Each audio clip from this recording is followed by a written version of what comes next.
What the fuck? Why is it not recording? Okay. She was right by my side only a few short hours ago. Are you recording? Okay, it's recording.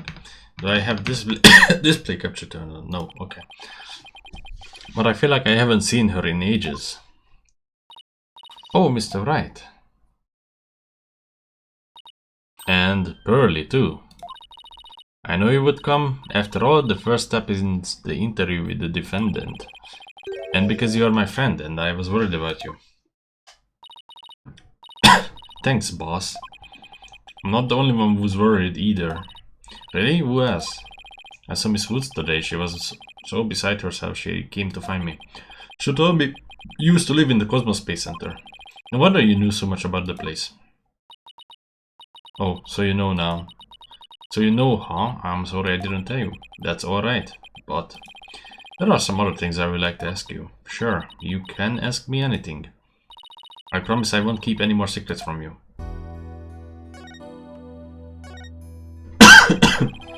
Tell me about the day Clay was murdered. I actually was at the Space Center that day. In the Space Museum. Right where the culprit fled to? That's not good. I never could fully deal with what happened 7 years ago. But when I saw the center again during the news coverage of the Head-2 launch, I thought maybe if I went there, things would be different this time. That must have taken a lot of courage to face your past like that. So I went to the Space Museum the evening before the explosions. This was before the launch pads had been switched. There was a sign that said closed for repairs and they weren't letting anybody in. Yeah, the director couldn't very well switch the pads if there were people in there. But I snuck in anyway. Did you want to see that Head-1 group photo? The one with your mother in it? I did. But what I really wanted to see was her jacket. The jacket on the display. That was Dr. Sykes. But I should have known it wouldn't be easy to get over such a traumatic experience. The second I saw the jacket, it all came rushing back to me.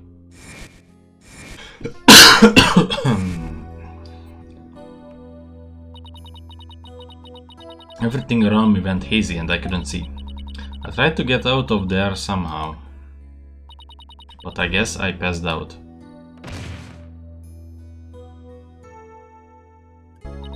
When I came to, I was in the passage behind the rocket. I was in the shadows where people couldn't really see me. Maybe you got confused and went the wrong way when you were trying to leave? How long do you think you were unconscious, Athena? I was out until about noon of the next day. I didn't even know about the explosions. When I woke up, nobody was around, so I just went out into the boarding lounge too. My mind must have still been fuzzy because my memory is vague after that. I don't remember how I got home. No memory, huh? This is gonna be tough.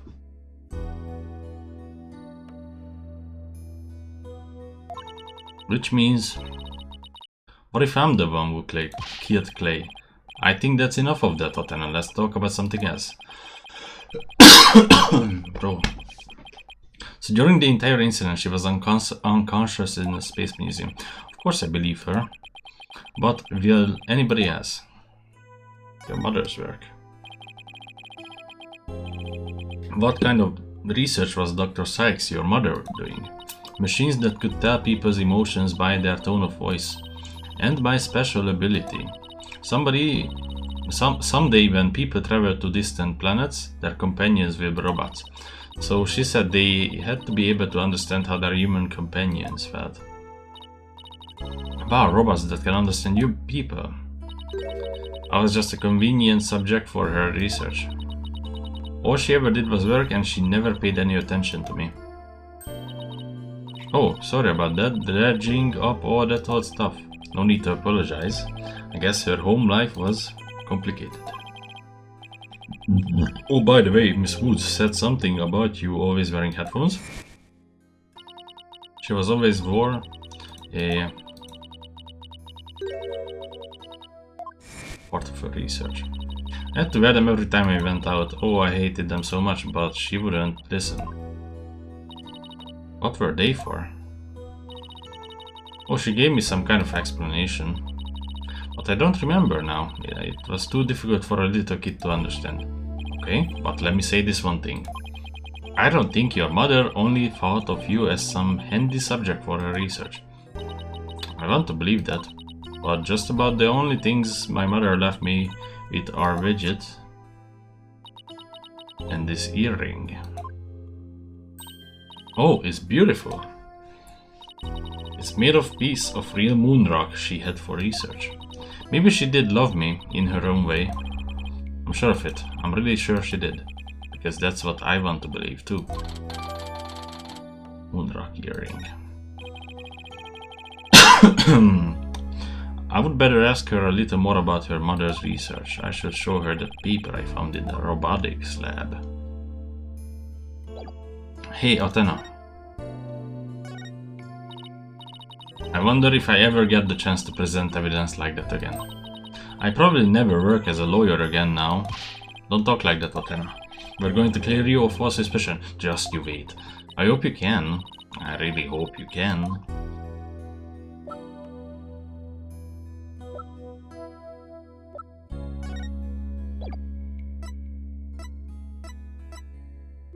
That is...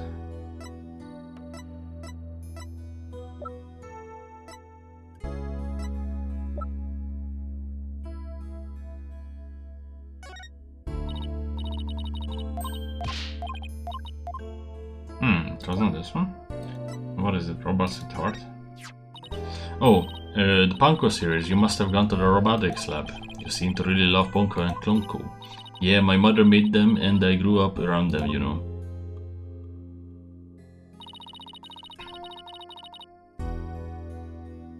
Oh, there's one of these cute little robots in this photo too. See Punko's bandages? I put those on her. I just wound them around and around. Pretty bad job, huh? But I really put my all into it. I hardly left the Central in those days, so I didn't have any human friends besides Junie. I didn't really understand the difference between robots and people back then. I thought that if a robot broke, bandaging it would help it get better. What a weirdo I was. It looks like there's something written on the bandages. Yeah, I wrote stuff like, "Get well soon, Punko." Punko. But in the end, my mom just put her on the operating table and fixed her in a flash. Oh, that must be the thing I made move in the robotics lab. I was so impressed by what my mom did. I even asked her if she would put me on the table and fix me if I ever got hurt. It looked like... it looked just like magic to me, what she could do. A little girl who grew up around robots. She seems to have some good memories of it. On a different subject, did you hear about the person holding up the Space Center? Yes, a little, and this person has even taken hostages? I guess I would better spare her the news about Lucy. Well, after some negotiating, we agreed to do a retrial of the case from 7 years ago. What? You're kidding me. So that means Prosecutor Blackville might... Yup, I know he's innocent. I just have to prove it. So, wait, did you know him back then? Yes, he used to come visit my mom a lot. He studied psychology under her and would sometimes ask for advice on his legal cases. He was very kind and considerate and straight as an arrow, unlike now, where he's more twisted than a basket of snakes. That's why I took the witness stand during his trial 7 years ago. Are we gonna see some... Please, you have to listen to me.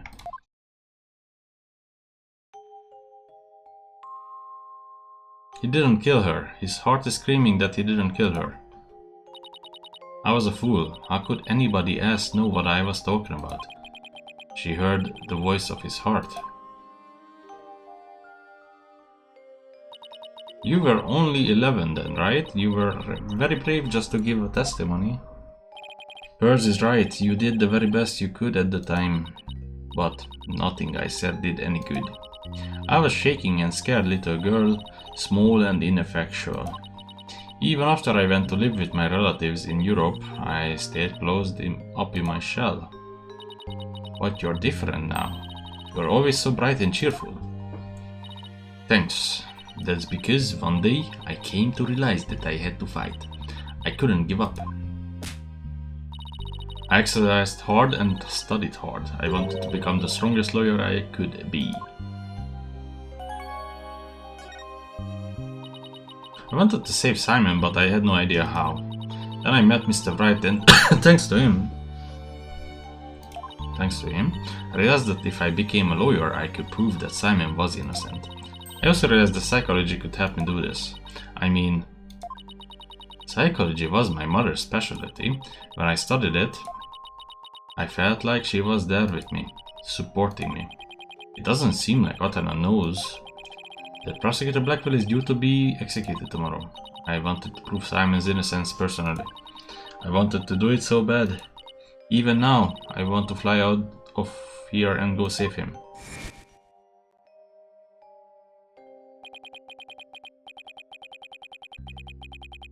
Come to think of it, she said something like this during the team's legal academy trial. She mentioned there was somebody she wanted to save. She must have been talking about Prosecutor Blackwell. I heard some prison guards say that you had an interview with Simon. How was he? What did he say? No, I can't tell her. But how can I lie to Athena? He was doing well. He was happy about the possibility of being proven innocent. He was? I wonder if he smiled like he used to back then. If I can't prove Prosecutor Blackwell's innocence in this trial, I don't think Athena will ever forgive me. I just have to free him. Failure is not an option here. Okay. Injustice you will trust? Oh, I thought you might be here, Mr. Lawyer. We are in trouble. We are? What is it? I couldn't find a single open courtroom. They are all in session. Oh no, but this is an emergency. It's very difficult to interrupt the trial once it's underway. My phone. It's from Trucy. I told you I would give you 1 hour.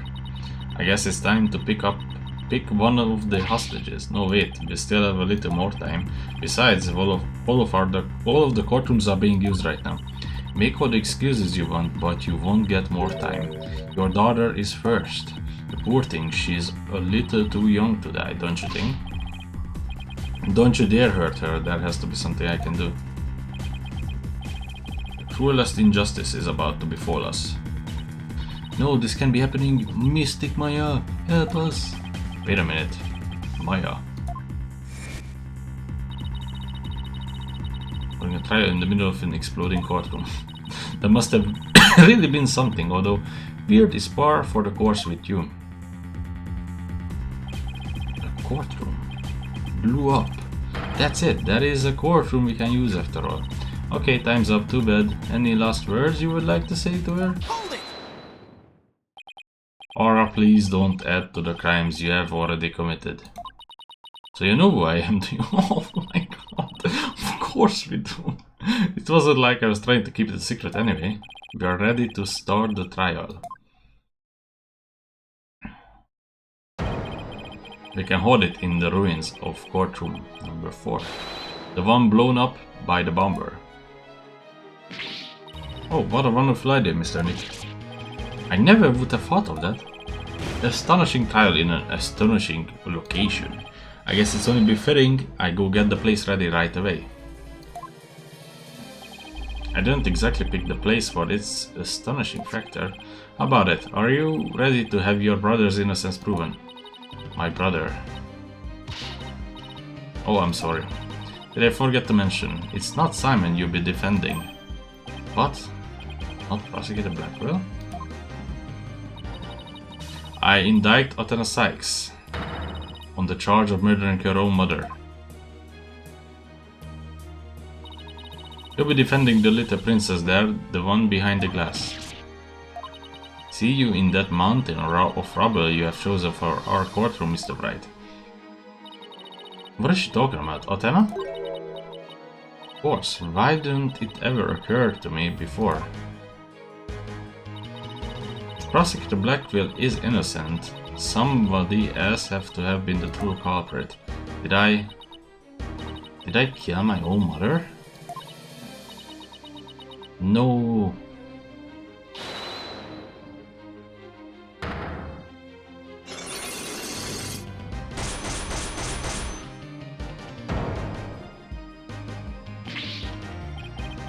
No way. It can be true. Mr. Nicholas, what's the matter? I see 5 black psyche locks. I've seen these kinds of locks before. Dark black locks protecting a secret hidden deep inside a person's heart. And there's no way to remove them. I guess he tried. Christoph.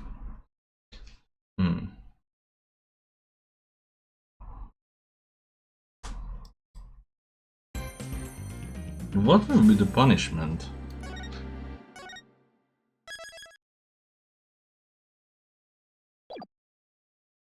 This is one hell of a case, guys. December 20, 3:11 PM, District Court. Defendant lobby number 5. I did a little research. I looked into those special psyche locks you mentioned, Mr. Nicholas. You did? That's great. I really appreciate it. A red psyche lock protects a secret the person is consciously trying to hide. If the person folds under questioning, the lock breaks and the truth comes out. Yep, that's exactly how I got the truth out of Detective Fulbright and Director Cosmos.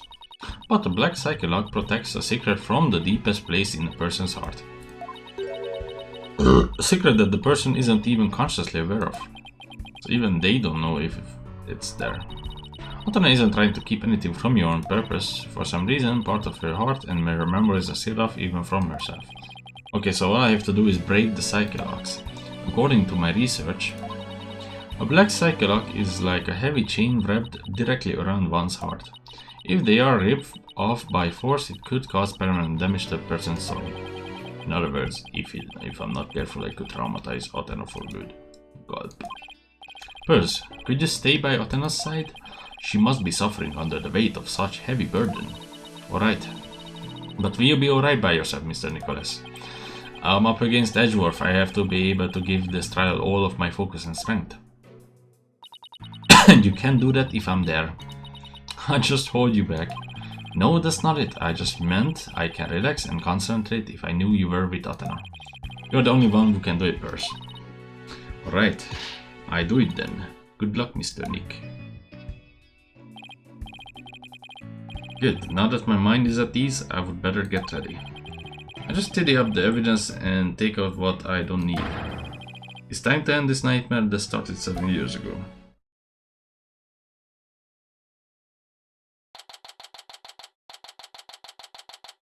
December 20, District Court, courtroom number 4. Defense, prosecution and the judge. There are even people in the gallery. The roof has been completely blown off and the walls have collapsed. But today this ruin is my battleground. There's a judge. Hey, this is an actual trial. What the fuck? Court or some facsimile thereof is now in session for the trial of Athena Sykes. Not a facsimile, old man. This is a proper official trial. Take this more seriously or you start hearing the bones of the hostages snap. Please try not to upset Miss Blackwell. I'm begging you. Court is now in session for a very serious and very proper trial of Athena Sykes. What the fuck is that expression? This is no trial. It's nothing more than a ridiculous farce. What did you say? Edgeworth, did you not hear what I just said to his honor? However, this ridiculous farce has a very important meaning for our legal system. Recall the case of the UR1 incident in which a prosecutor was found guilty of murder. That case ushered in the odious Dark Age of the law. I see what you're after. If we can find the real truth behind that case today, precisely, the darkness will be dispelled and glory shall be restored to the court system. Prosecutor Edgeworth, you sound as if you know something of this truth. I do indeed. A new suspect has emerged in the UR1 case. For 7 years, Simon Blackwell has refused to speak in order to cover for someone else. Brace yourself, Phoenix. Here it comes, Athena Sykes. I'm sorry, Wright, but the situation is what it is, and I must do what I must. Prosecution moves to indict Athena Sykes on the count of murder in the first degree.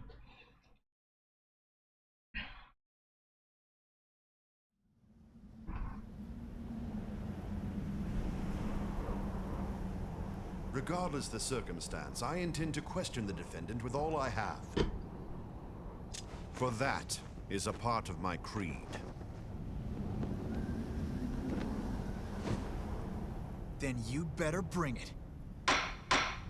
If the two of you are ready. Court is now in session for the trial of Athena Sykes. Your Honor, the defense was born ready. Your Honor, you weren't even there. Prosecution is also ready. This is so epic.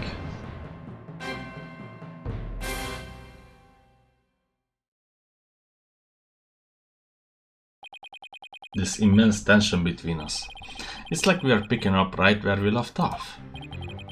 It's my duty to clear Prosecutor Blackwell of false accusations and end this insanity. But I have no intention of losing Miss Sykes either. She's a very promising young lawyer. I know without a doubt that Athena is innocent. And so is Simon, so how does that work? But I don't think Prosecutor Blackwell did it either. So, do you have any clue who was responsible for the sabotage? At the very least, I know it wasn't Simon.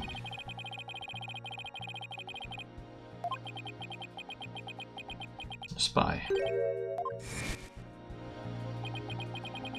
The true culprit is a spy. It's going to be hard to convince anyone of that when I barely believe it myself. But I don't have a choice if I want to save Athena and Blackwell and expose the spy. Now then, Chief Prosecutor Edgeworth.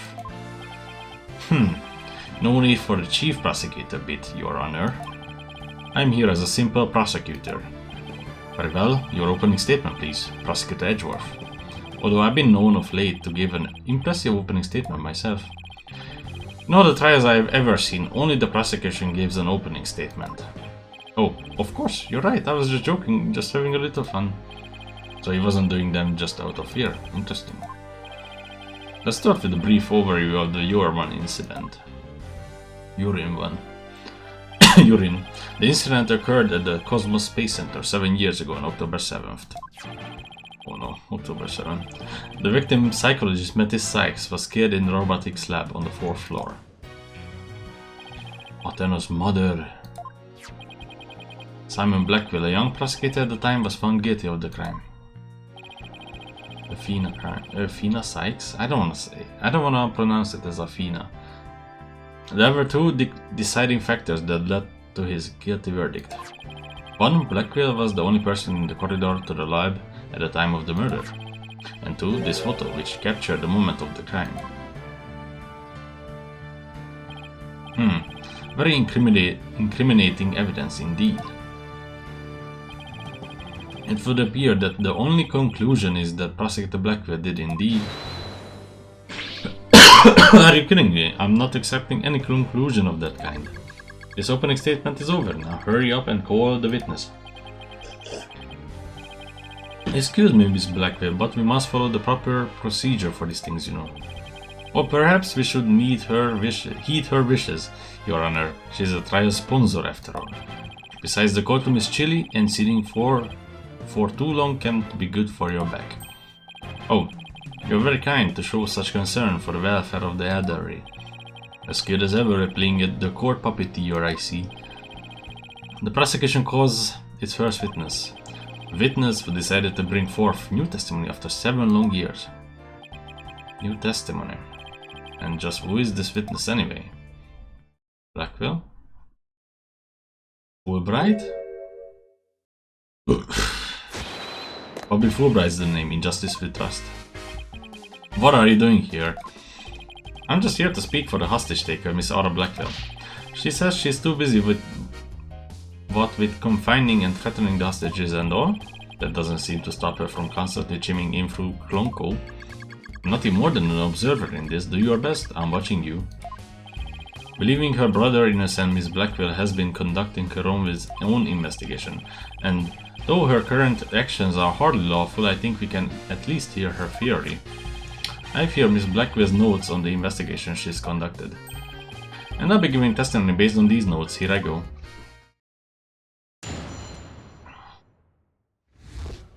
Aura Blackwell's theory.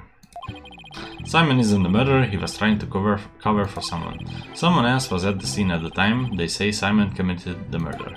I mean, if he really was out to steal that moon rock, then why the rolling case? Because he was just using it to hide someone inside, that's why. And the only person small enough to fit inside the case was Athena Sykes.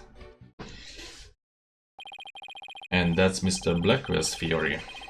It totally goes in the face of the official ruling, huh? About the case she mentions, there were other rolling cases like that one in the lab. But they are not for traveling, they are apparently for moving parts and equipment. I vaguely remember seeing 3 cases, all different sizes.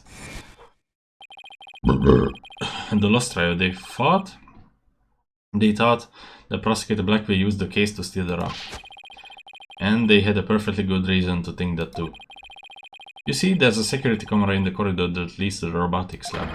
And that camera captured footage of Blackwell leaving the scene with the case. I can see why the footage had to bring his trial to a quick end. It's very convincing, that's for sure.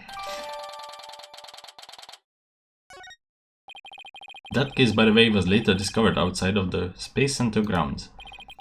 Speaking of after the incident, where was the defendant Athena Sykes found?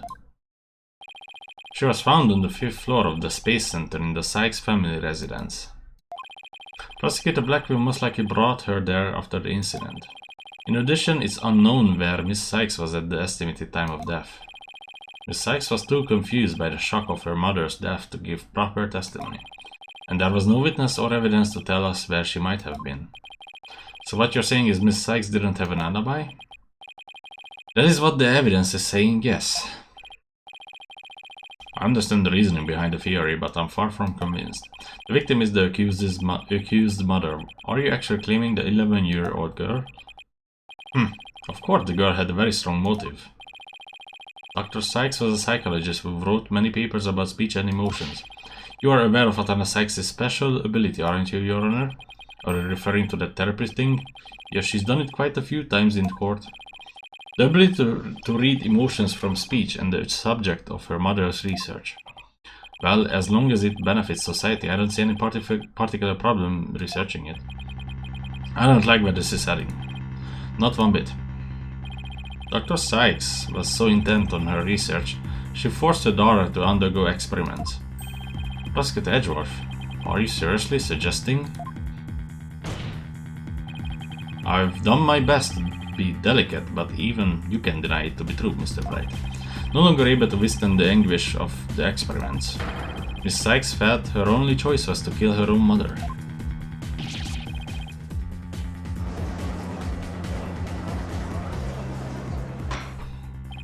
Order in the motherfucking court. What a tragic story. I hardly want to believe it myself. But we must proceed, Mr. Wright, if you could. Detective Fulbright, please refer to the notes.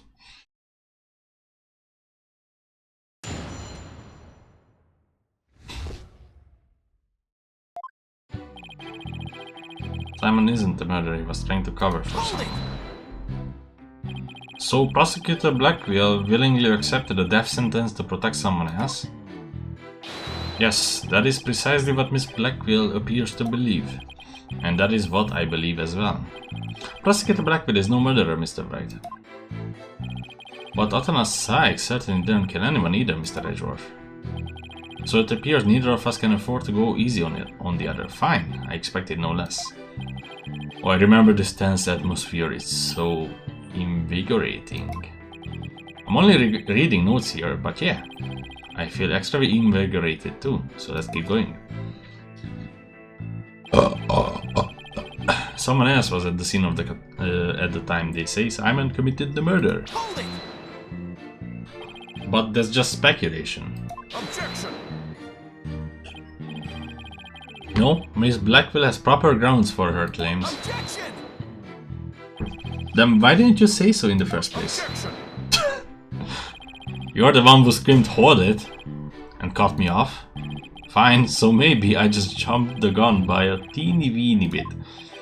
Ha ha ha ha ha. Now I know what they mean when they say close enough to argue. Moving on. I mean, if it really was out to steal the moon rock, then why the rolling case? Hold it! This rolling case, I suppose you mean the one that existed in the photo with the prosecutor Blackwell in it. But was absent when the crime scene photos were taken? Yes, that's the one, and Miss Blackwell has drawn a conclusion from these two photos. She has? What is that conclusion? You're the one with her notes? Oh, right, of course. Reading them now. So, why the rolling case?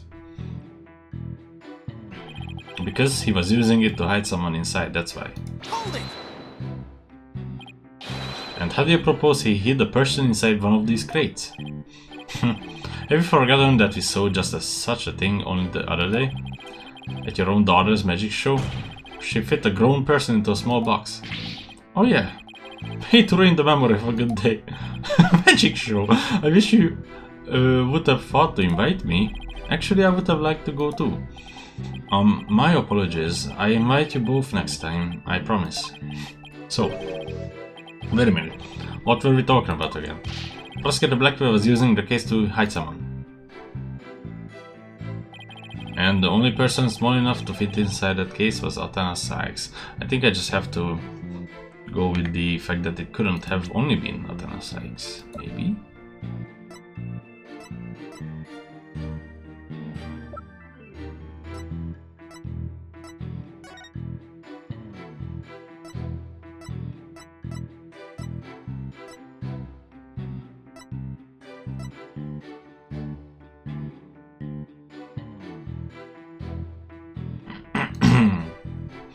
What if the murderer of Mattis Sykes is Claytaron, and then the murderer of Claytaron is Miss Blackwell? Wouldn't that make sense?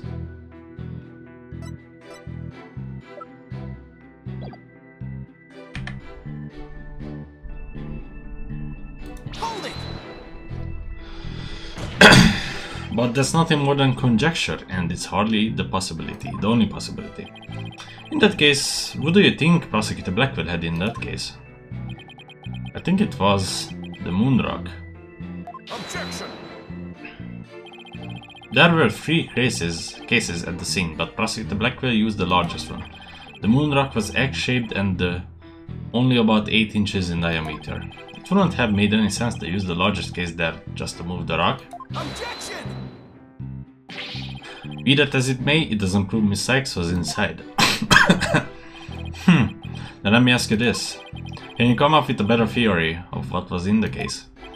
Well, Mr. Wright, can you? Yikes, give a guy some time to think. Dun dun dun dun. Let's see. Should I try bluff my way through what could have been in that case? Of course, bluff. I know exactly what Prosecutor Blackwell carried from the scene. I just have to find something else that was missing, right? No sweat. Oh, I would be very interested in hearing your theory, if it's true, that is. This is a crime scene photo taken after Prosecutor Blackwell left, correct? All we have to do is compare this with this photo of Prosecutor Blackwell to see what's missing. If he took something with him, then it should be in one of these photos. Lady Luck, don't fear me now. Alright then, Mr. Wright, let us hear your theory.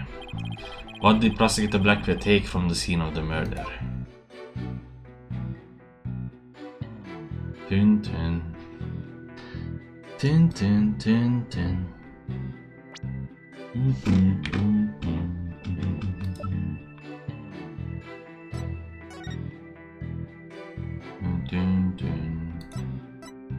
Dun, dun, dun, dun. Dun, dun, dun, dun.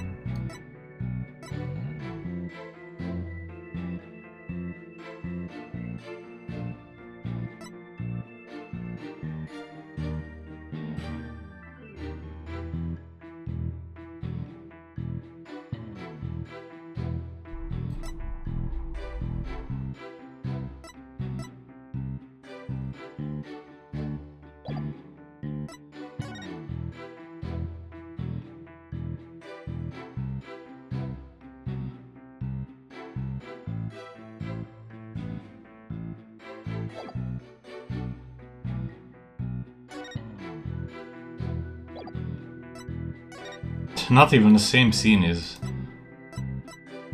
there. What is that? Uh-huh.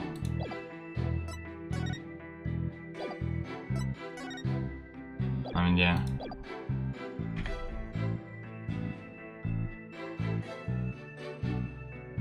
Take that! Please notice that there is a robot part on the top of the cart in this photo.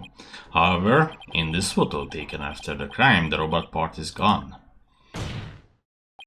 In other words, this part is something that was taken from the scene of the crime. You do appear to be right. I don't see it in the second picture. But it's just a piece of junk. How important could it be? Is it really just an insignificant robot part? Speaking of which, what are you looking at? I'm gonna start charging for each glance per eyeball. Stingy, what happened to the age of free previews? Your Honor, about this robot part. Doesn't it look like it could be an arm for that robot there? Well, now that you mention it, it does, doesn't it? But the case is still too big to be practical for just the moon rock and the robot arm. But was it really just the one arm that was in there? It wasn't Athena in the case, then maybe...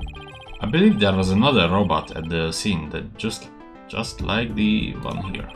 Your Honor, it is the defense's assertion that it was this other robot that was in the case. What? Objection! We can be certain that part belonged to a robot. Yes, it looks like the arm of the one before us, but it could be something else entirely. Besides, it's wrapped entirely in bandaging, making it difficult to verify what it is. Objection! I know for a fact that this is a robot arm. I can even tell which robot it belonged to, just by looking at it. With this information we can investigate whether it was there at the time or not. But Mr. Wright, I thought you were more of a technologically illiterate type. But when did you become such an expert? I feel somehow abandoned. No, not to worry, Your Honor. I still know next to nothing about machines. But I know this piece of evidence proves which robot this arm belonged to. Really, it proves it. You're not just bluffing, bro.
But I'm gonna go with this. Take that!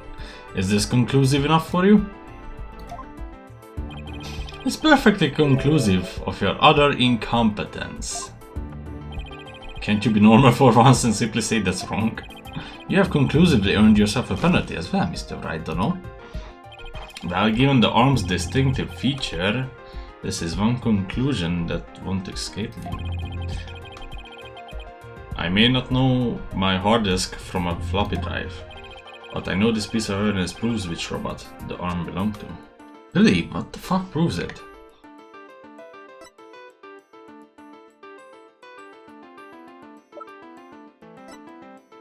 What in the sperm proves it?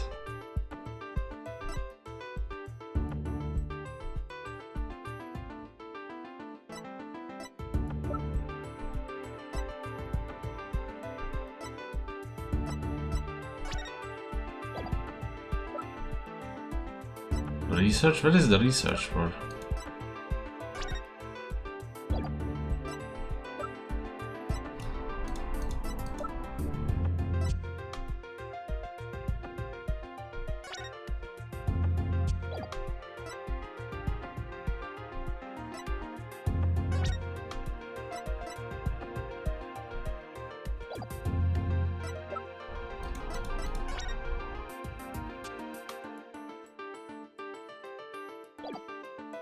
I'm so confused, guys. What the fuck proves it?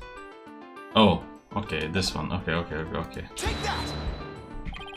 The robot in this picture is named Punko. But take a look at Punko's arm. It was Miss Sykes who bandaged it up like that. She must have thought that machines heal in the same way that people do. What an adorable naive mistake. It reminds me of my own grandchild. The robot arm at the crime scene had the same bandaging wrapped around it. In other words, this robot arm could belong to none other than Punko.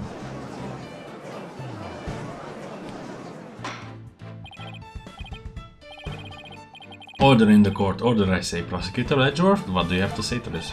I concede that the robot is about the same size as a child, but it cannot grab its knees and curl itself up into a ball. Even if it was the largest of the cases, the robot couldn't have possibly fit in there. The case thus comes up to about mid-thigh on Prosecutor Blackwell. I see your point. Robot is much taller than that. You've got me there. So then did Prosecutor Blackwell make Punko fit into the case by dismantling her? Of course Punko would fit. All Prosecutor Blackwell had to do was dismantle her. Once taken apart, the robot could have easily fit inside the trolling case. It appears the robot assembly device.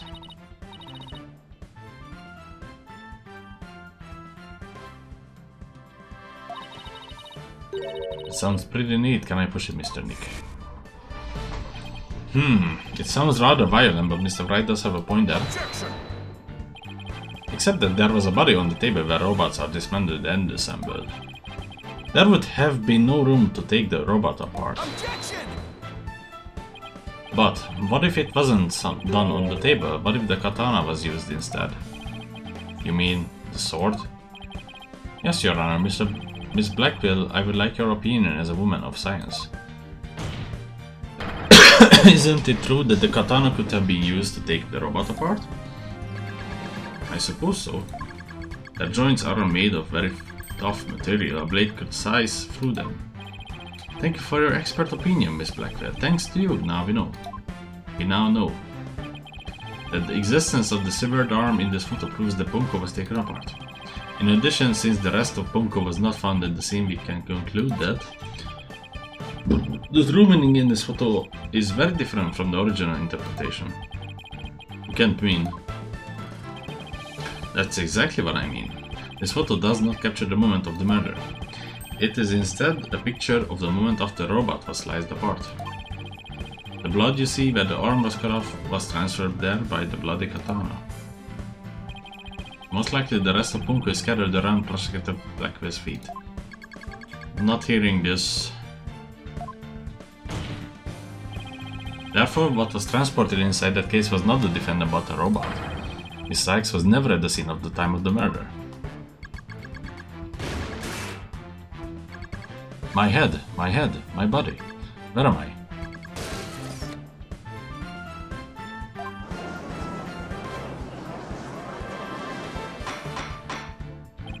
Order in the court. It's true that Ponko was found in pieces after the murder, and I admit I repaired her myself afterwards. Yes, I'm finally making some progress. Hopefully I've gotten at least one step closer. Proving that both Atana and Prosecutor Blackwell innocent. Objection!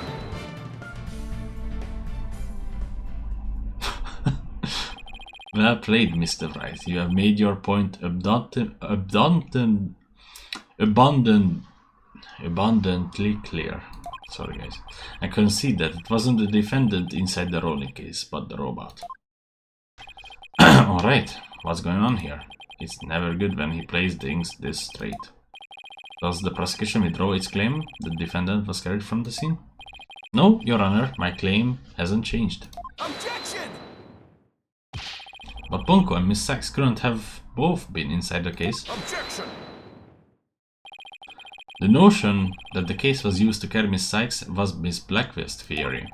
I've been of a different opinion from the outset. Now I finally have the opportunity to voice my theory. Thanks to the defense. Edgeworth has been one step ahead of me this whole time. In that case, how do you propose the defendant left the crime scene? Simple, the footage only shows Prosecutor Blackwell from behind. What's more, he's holding his arm in front of his body, as if he were holding something or someone. There's hardly evidence. I have proof. The surcoat Prosecutor Blackwell was wearing. The victim's blood was found on the front of it, and the stain had a highly distinctive shape. Bloodstain. A distinctive shape? Please continue, Prosecutor Edgeworth. 7 years ago, the defendant was known to constantly wear a certain item, of which there is only one in the world, a special pair of headphones made just for her. She always wore these big, heavy-looking headphones.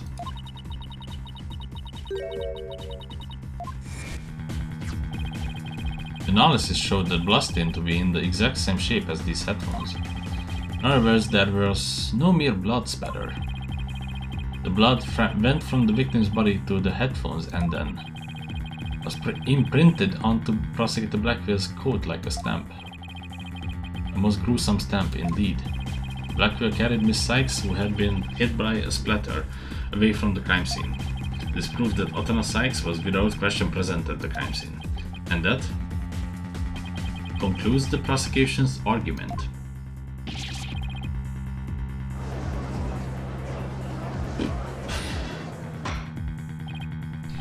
Order, if the defendant was indeed at the scene, it deepens the suspicion against her. Objection! But we have also shown that the robot was there at the scene as well. Objection! I hope you're not making the ridiculous claim that the simple robot was the real murderer. I don't really think that, no, but you can say the possibility isn't there. Detective Fulbright, was the robot questioned at the time? No, I don't see any record of it. I believe it was considered unrelated to the case. But as it turned out, the robot was actually integrally related. Your Honor, the defense would like to call Ponko to the stand. The robot witness?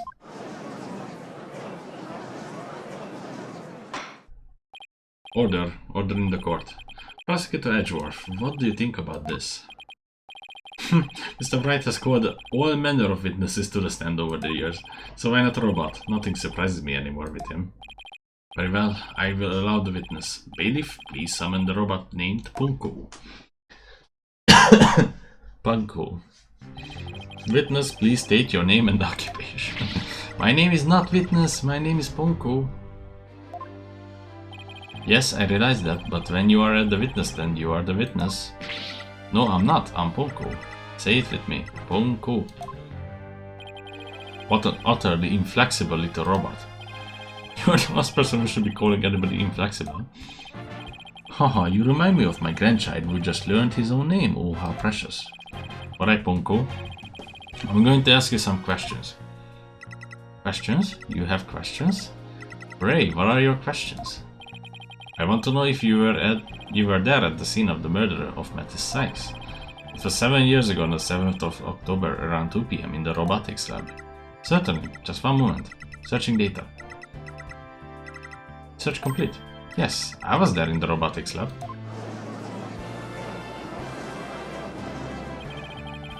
It would seem this robot's testimony is necessary to this case after all. This is great. I just knew Punko must have seen something important. Murder committed right before this poor little girl's eyes. It's inexcusable. The judge seems ready to adopt Punko as another grandchild. So, little Punko, do you think you can give us your testimony today? This fucking case, guys. What I saw. What I really saw and what I really saw part 2. I went to the robotics lab at about 2 p.m. for my regular recharge. Just as I was about to charge up, Atana came in and hugged Mommy Mattis. And then Mommy Mattis fell down. After that I was recharging, so I don't know anything. After I charged up, I was cleaning the room and Mr. Simon came in. And then an error occurred. There is no data after that point. It sounds like the defendant was without question at the scene. However, it doesn't appear that the witness saw the actual moment of the murder. I disagree. This testimony shows that the defendant did indeed commit the crime. What? At the end of the day, we mustn't forget that the witness is still a machine. Being a robot, its understanding and capacity to express itself are limited. So what are you suggesting? The witness's statements need to be interpreted. For example, the terms hugged and then later fell down. Adults don't usually fall down after being hugged by a child. They don't, but... Yes, what this witness's statements are telling us is that the defendant stabbed the victim with the murder weapon during this moment.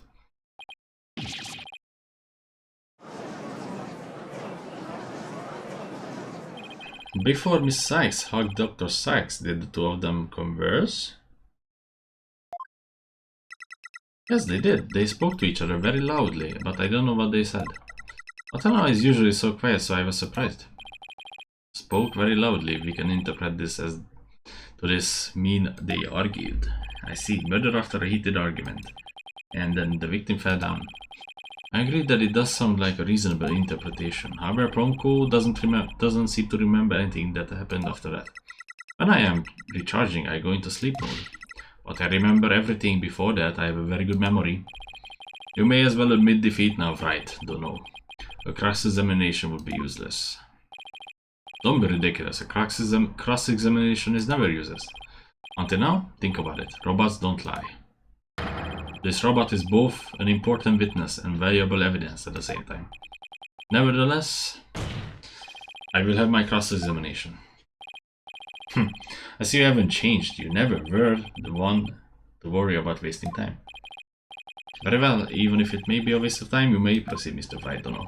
I show you both just how fruitful any cross-examination can be.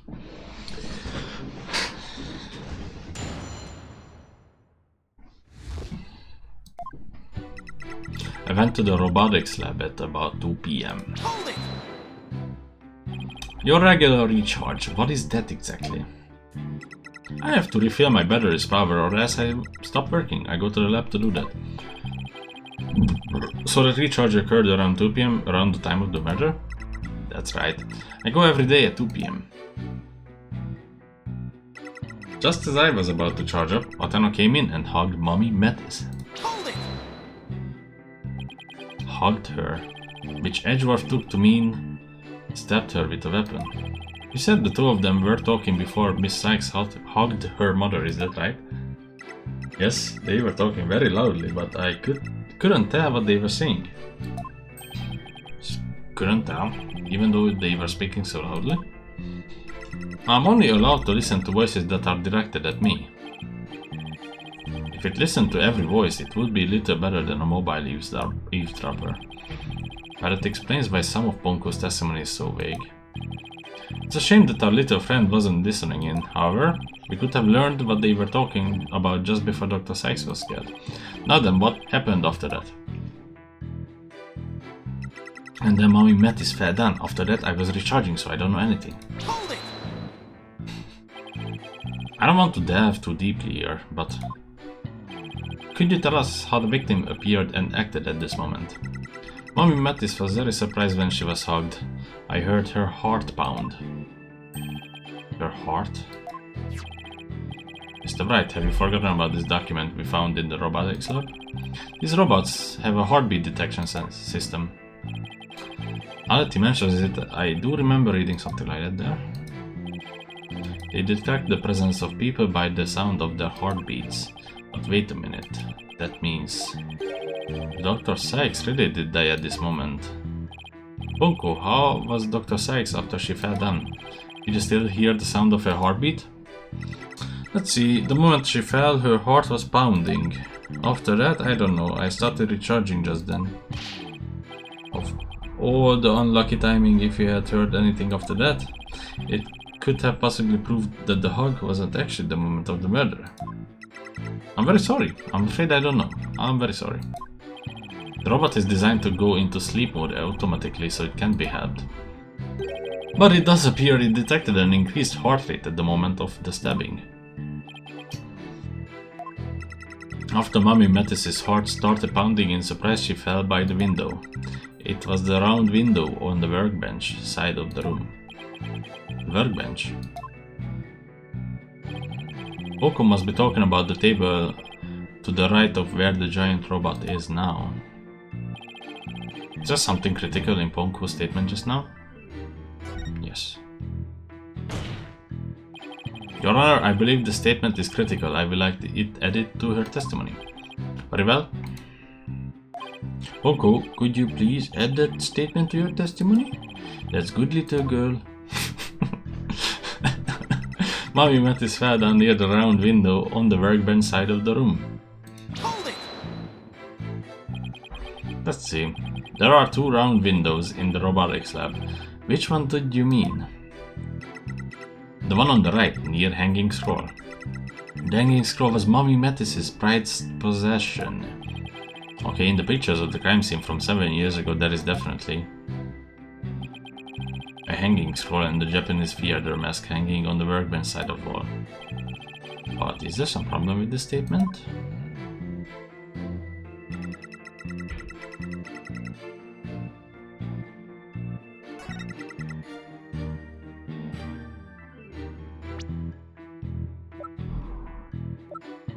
Well, I mean, this seems way too obvious, no?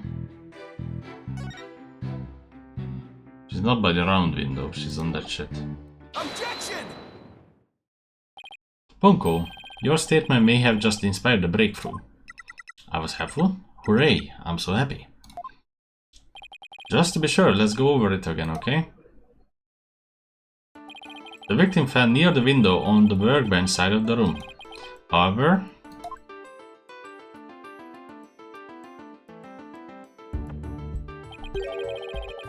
her body was discovered on the operating table. But the operating table and the workbench are two different locations. Exactly, Your Honor. We have just learned a new crucial fact. What could possibly explain the two different locations of the body? I tell you what. The defendant moved the body, the victim moved. The victim moved. An 11-year-old girl couldn't have moved the heavy body of an adult, so the only explanation is that the victim walked to the operating table herself. In other words, what Ponko observed near the workbench couldn't possibly have been the moment of the murder.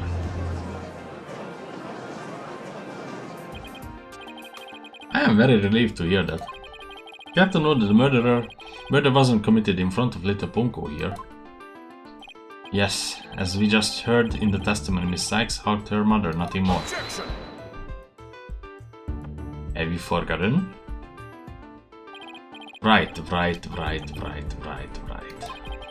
It's been 8 years, but you're still just as green as ever.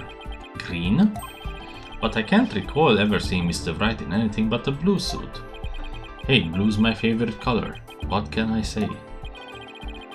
If the defendant could have moved the body herself, she could have had it moved for her. Moved for her, but Miss Sykes and Dr. Sykes were the only ones there. I agree, since this robot is equipped with a heartbeat detection system. It would have been aware of another person's presence if someone had been there. You can therefore conclude that the defendant and the victim were the only ones present. Then would you suggest move the body? Don't you know it's in the nature of a robot to help people do things? Miss Ponko, allow me to ask you a question. My name is Ponko, say it with me, Ponko. I believe you said you were cleaning after Dr. Sykes fell down. Did you happen to move something large onto the operating table? Yes I did. Athena asked me to. Athena asked you to? And what did you move, little Ponko? I don't know, unless something has an ID tag, I can't tell what it is. An ID tag, you say? Yes, a tag with a barcode on it. We robots scan them to tell us what the thing is. That paper in the lab did mention something about that. Recognizes people by scanning their spacesuit or uniform jacket ID tag, it said. So it would appear that Miss Ponko here can't identify what it moved. My name is Ponko, say it with me. But we humans have the power to imagine what it was, do we not? We do? Well, I do at the very least. Miss Ponko, on the defendant's command, move the body onto the operating table.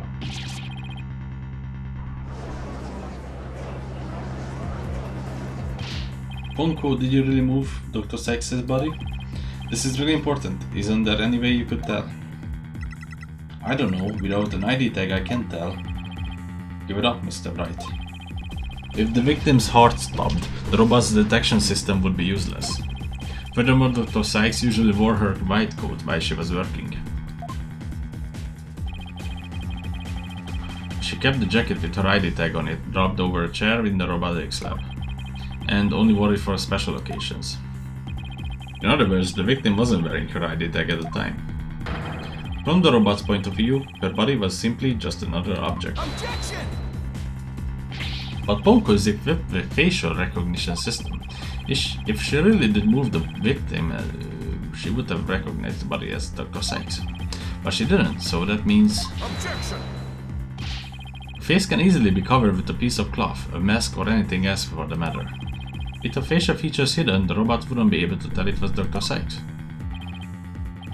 He's right. To summarize, Miss Sykes stabbed her mother near the workbench, then using the robot, she moved the body to the table where she removed the sword and was stained in blood. This is epic. Order, but if that's the case, then I have a question. You have a question? Why did the defender move the body to the operating table in the first place? You want a reason? Very well. What? You can't possibly have an explanation.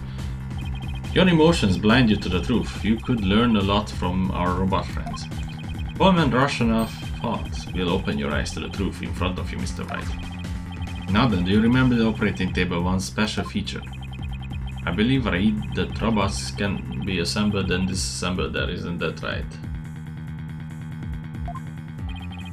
That's right. And to the defendant, who was just a child at the time, the table was like a magic box that could make robots appear or disappear in seconds.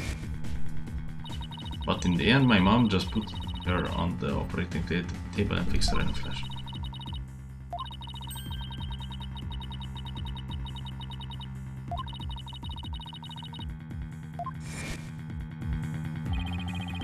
You can't possibly be suggesting this young, sheltered girl had a difficult time distinguishing robots from people. But take a look at Ponko's arm. It was Miss Sykes who bandaged it up like that. She must have fought the machine seal in the same way that people do.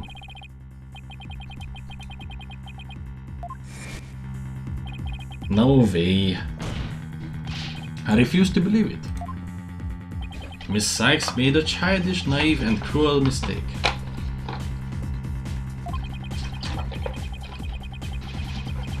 She thought that if a robot could be dismantled and vanish without a trace.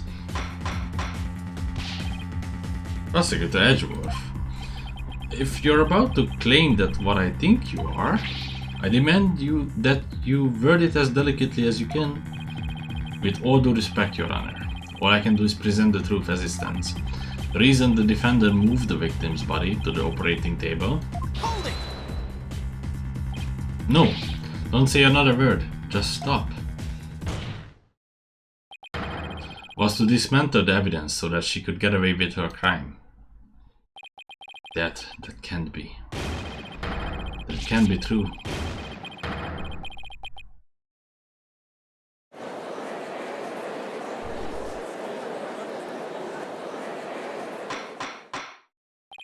Order in the motherfucking court. Order in the motherfucking court, I say. Edgeworth, she was just a little kid. 47, just a fucking kid. How can you say such horrible thing? Horrible? Like I said, you are just as green as ever.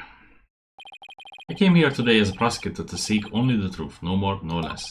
My theory is simply the result of a rational consideration of every possibility. Objection! But dismantling isn't the table's only function, it can make repairs as well. It's conceivable that Miss Sykes moved her mother to the table in order to fix her. I suppose that could be another way to interpreting it. But dismantle or repair, it doesn't matter either way. What do you mean?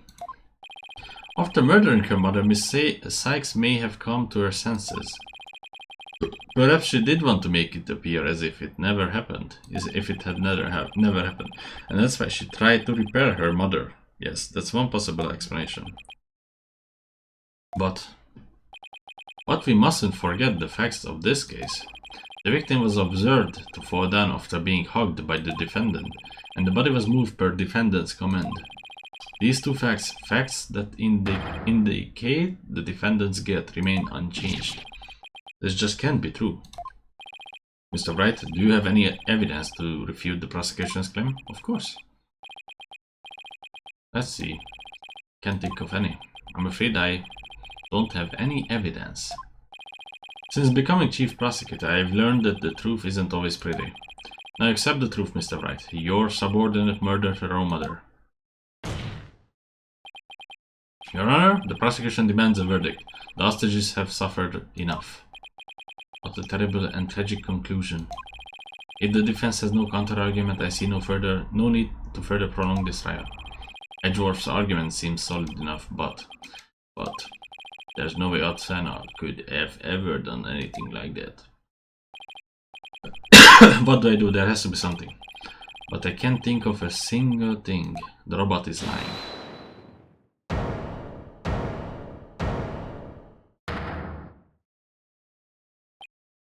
Prosecutor Blackwell? This is quite a farce you are conducting here. I could die from laughter. Prosecutor Blackwell, what are you talking about?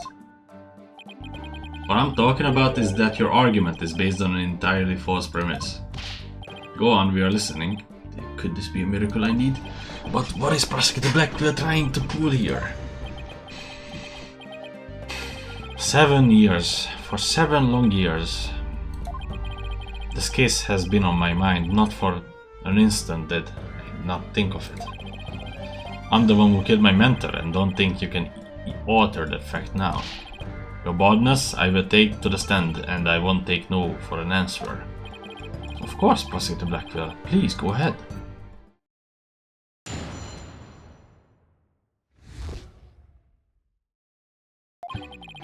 I went to the Cosmos Space Center with the intention of killing Dr. Sykes.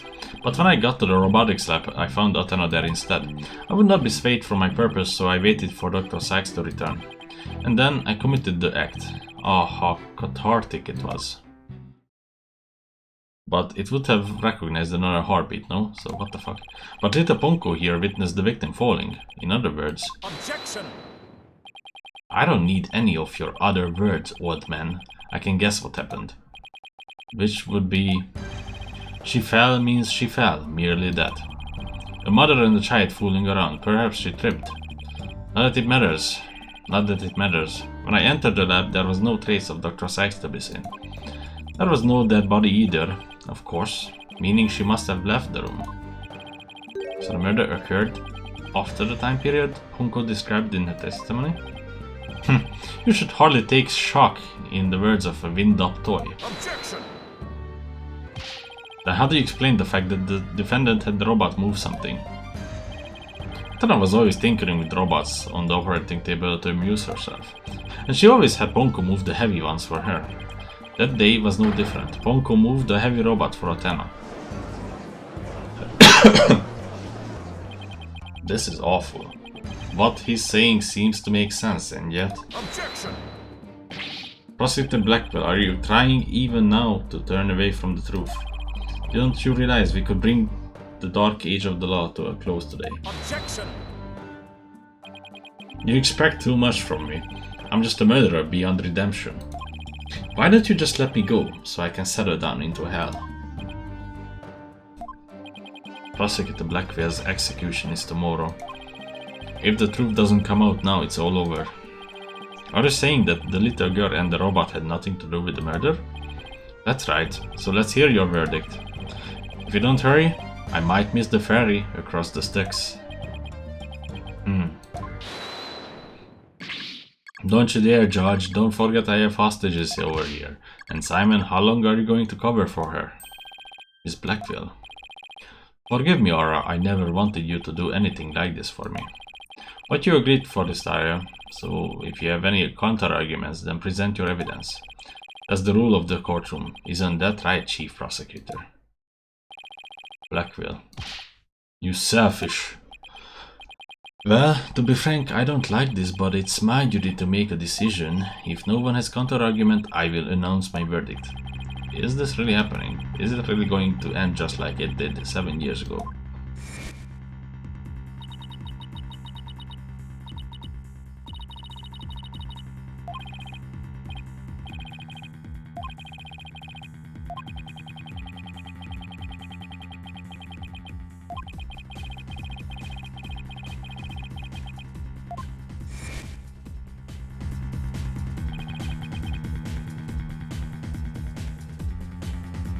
I can't let this happen. But I just don't have this evidence to counter Prosecutor Blackwell's testimony.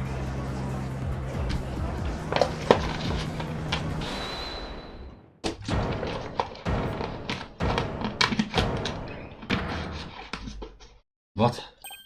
Athena, what are you? Are you feeling okay? I can hear it. I can hear the voice of his heart. He's hiding something. If he really is, I could sure use Athena's help here. Her power might be just the thing to get us through this. Objection! Sykes don't know. No need for you to chime in here, just accept that you're innocent. Objection!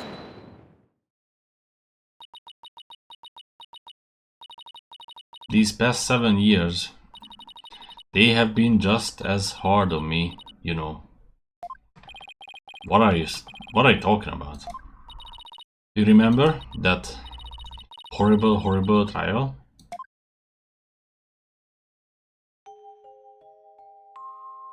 Please, you have to listen to me.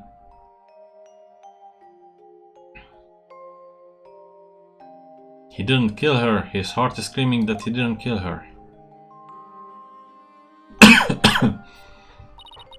Even now, every time I stand in a courtroom, it comes back to haunt me.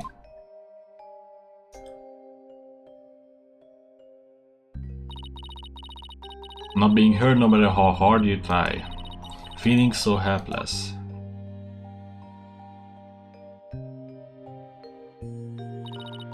Caught in people's stares, so scared that it feels like your chest is in a vise. I'm terrified of courtrooms. I want to run out of the door even now. And yet, you found a way to keep your fears at bay and became a lawyer.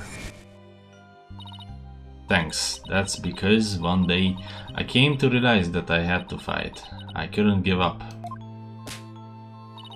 I exercised my hard and I studied hard. I exercised hard and I studied hard. I wanted to become the strongest lawyer I could be. This day has finally come, the day I've been looking forward with all my heart. This is why I became a lawyer, this is why I studied psychology. It was all to save you from this false conviction. But Miss Sykes, do you realize what it would mean? You're the accused after all. If you prove Prosecutor Blackwell innocent, then... The only thing that matters is the truth. It's my duty to find out what the truth is. Simon, please give me this chance. The chance to shake off this fear that's been with me for 7 years and to face the truth. Athena is being so brave confronting her past like this. This might really be the last chance to save them both. Prosecutor Blackwell, please testify one more time about the incident 7 years ago. Fine, but your efforts will surely be in vain. For I am not the man who can be cut down easily. Here we go, Simon. Let me hear the voice of your heart.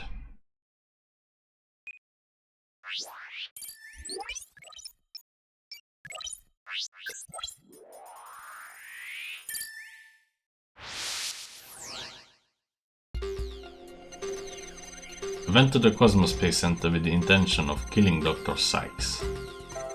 But when I got to the robotics lab, I found Athena there instead.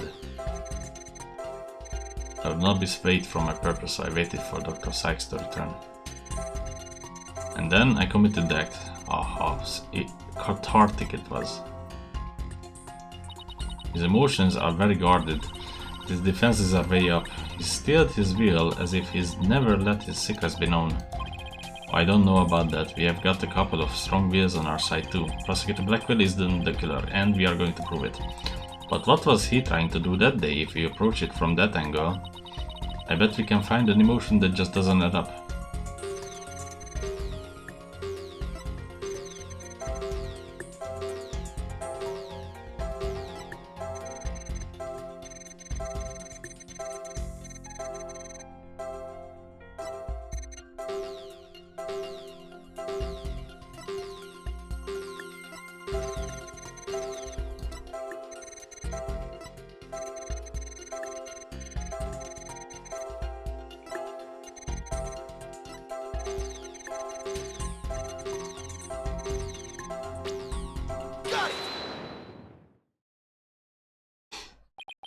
This feeling of happiness, even though the person you were looking for wasn't there, you felt happy. Why is that?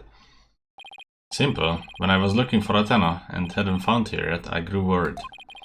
So when I saw her in the robotics lab, I happily relieved. Merely that. Just now you said that you went to the space center to kill Dr. Sykes, but the first thing you did was look for her daughter instead? I had no intention of harming Athena, so I wanted to confirm that she was safe still. Safe first. It was just a part of my plan, nothing contradictory about that. The second I find an inconsistency, cuts it down. Simon knows the principles of analytical psychology. There's less noise now, but I don't see any instabilities we can latch onto. I was afraid of that. We just have to keep chipping away at him. Then, bit by bit. Could you update his testimony, Athena? You got it, boss.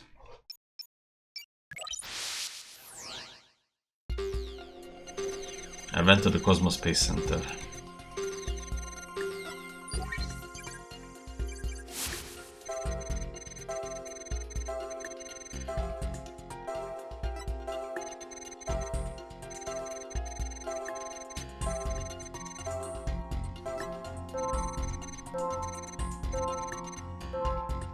I mean, isn't this way too easy? Not even you can falsify your emotions, Prosecutor Blackwell. What? When you said that you killed Dr. Sykes in your testimony, you felt sadness. Why would someone who had laid in wait to kill her be sad at her death? Such an obvious attack. Yes, I felt sadness, but it wasn't for her. I felt sorrow for Athena and her circumstances. He can't be talking about that, can he? I was just a convenient subject for her research. Dr. Sykes was so intent on her research. My objective was to save Athena. From an obsessive scientist who treated her own daughter like a research subject. What? I went to the psychology lab first. That's where I would usually find Athena playing. But that day was different. I heard someone crying in the robotics lab next door. Was Athena being subjected to yet another experiment? I thought as I went to see. Conveniently, Atana had cried herself to sleep, so all I had to do was wait and kill. So that's why he was relieved when he saw Atana. But is this story really true? I'm not sure how much to believe. Mr. Wright? How are you doing, Atana? Still hanging in there? I'm a lot stronger than I look, boss. Now take a look at this. The noise level actually increased. What? It went up? I've never seen it do that before. Prosecutor Blackwell is lying somewhere in his testimony. As a matter of fact, he's piling lie on top of a lie in an attempt to make his claims sound more believable. He's trying even harder to suppress his true feelings, and that's what's causing the noise. How in the world should I approach this? I can either use an evidence-based approach if I can find a contradiction, otherwise I should look for an inconsistency in his emotions. There are no flaws in my testimony, and his boldness is prepared to give his verdict. Give up on this lost cause, and let the law free me of these chains already. Objection! I don't think so, not while I'm around. Now, contradictory testimony or inconsistent emotions, which should I tackle first?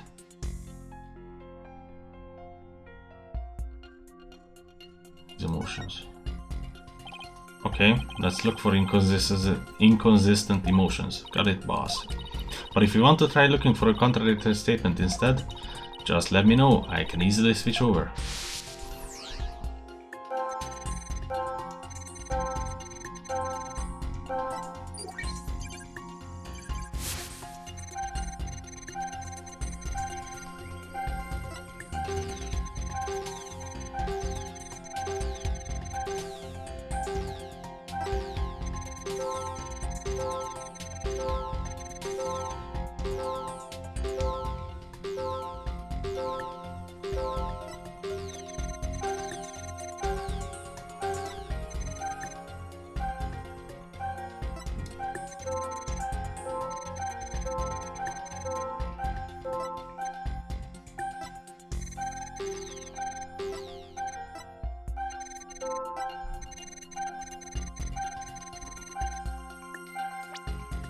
Got it!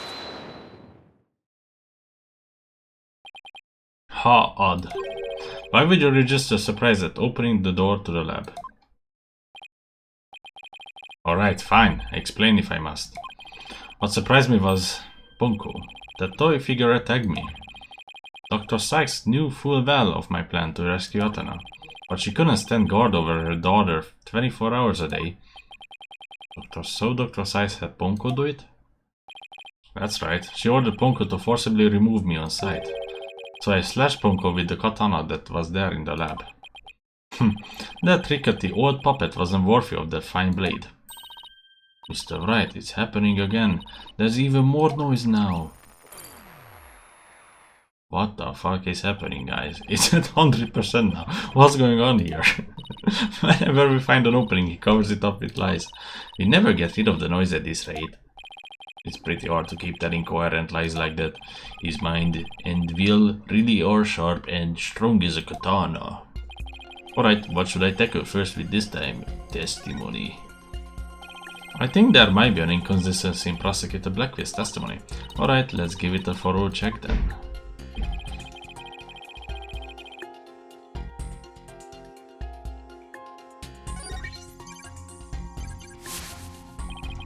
Bronco attacked me. I retaliated by cutting it into pieces.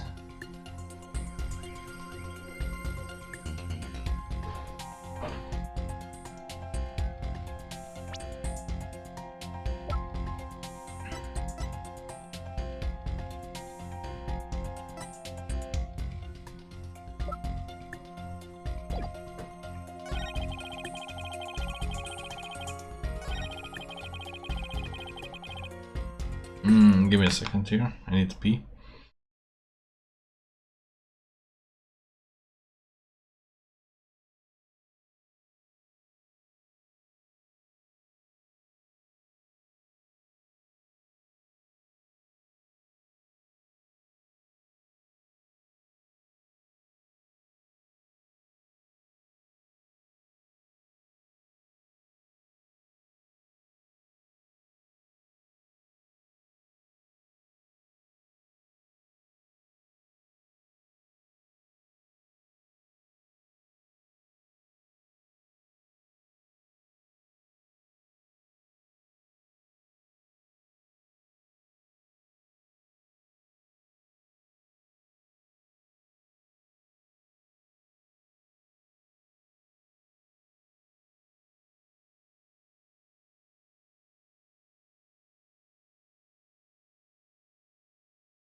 Okay. Is there any inconsistency in this? If you find any inconsistencies, present evidence to the contrary.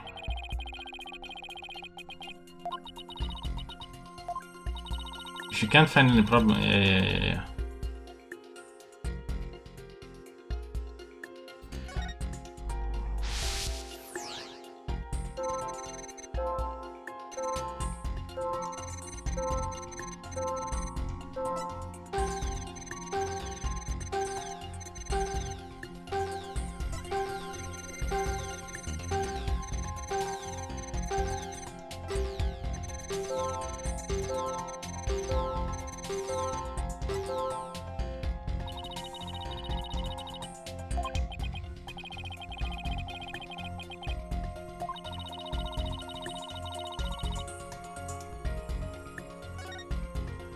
His testimony will probably be better.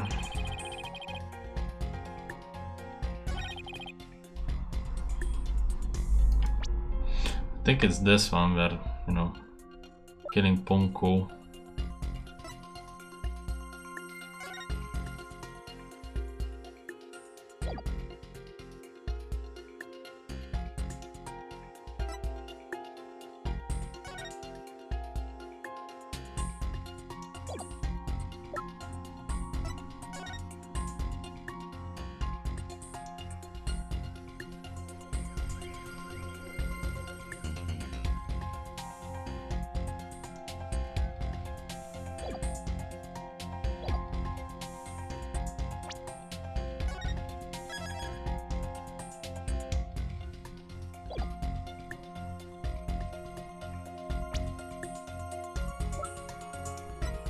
Objection!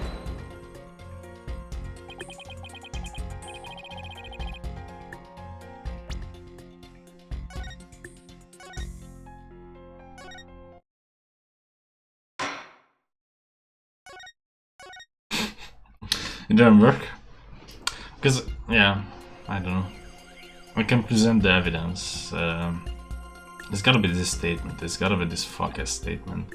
It's just what is here, even.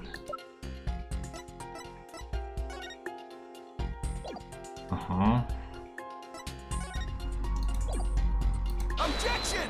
Okay, yeah, the robot. Compounding lies with more lies is never the answer. Prosecutor Blackwell. Take a look at this photo. That's the photo of the supposed moment of the murder, isn't it? How many more times must I see that which damned me for my sin? The ironic thing is, I think this picture is actually going to be your savior now. See the bloodstains at the end of Bonko's arm where it was severed with the katana? I hope you aren't claiming it's the robot's blood, Mr. Wright. It is. No, most likely the blood was transferred there from the bloody katana. The katana already had blood on it? So then it must have been the victim's blood?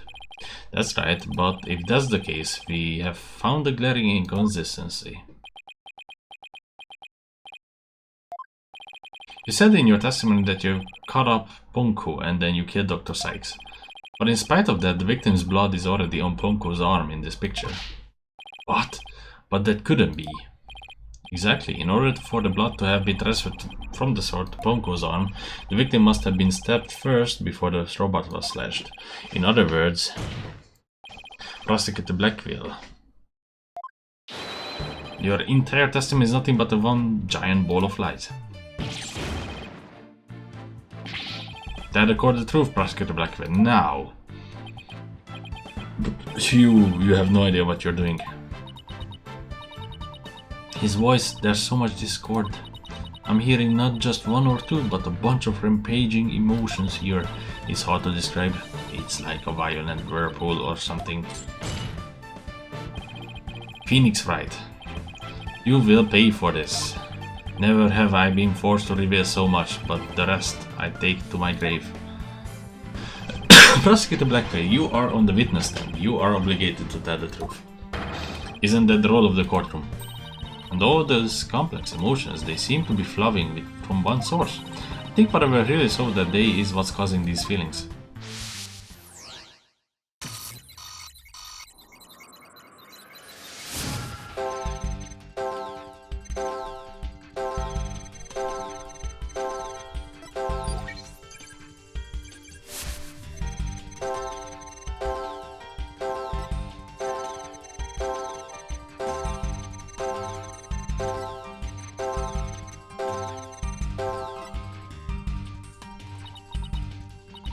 Victor's voice.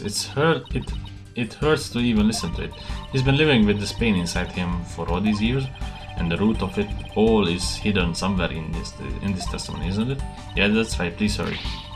Please set him free, Mr. Wright.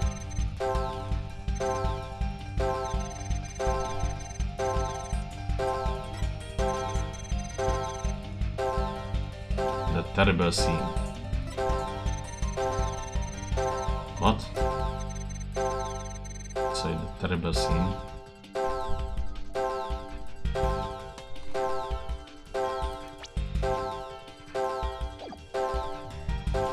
What is happening here? What's causing strong emotions?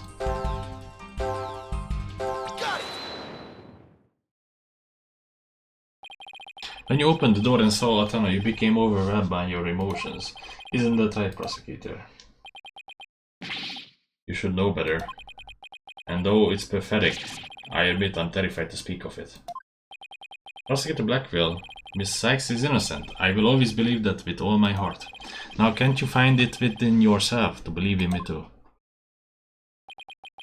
Atana is innocent, huh? Can you honestly say you believe that to be true? Right, don't know. I give you my word. Now tell me what you really saw when you opened that door. Curse you, Phoenix Wright.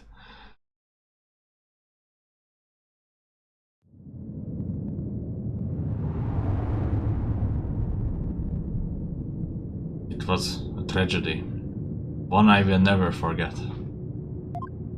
When I arrived at the lab, Dr. Sykes was already dead. She was lying on the operating table. Right, the bloody katana lay on the floor. And standing between the two, covered in blood, was Atana.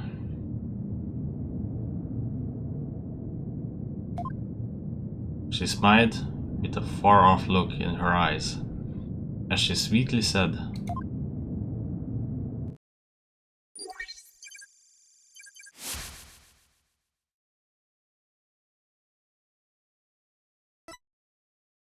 "Something's wrong with Mom, so I'm taking her apart to fix her."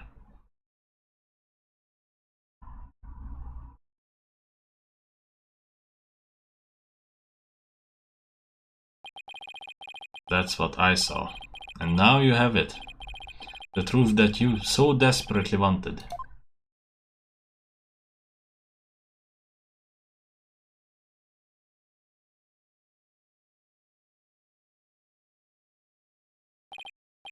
No. Prosecutor Blackwell finally tells the truth, and this is what it is.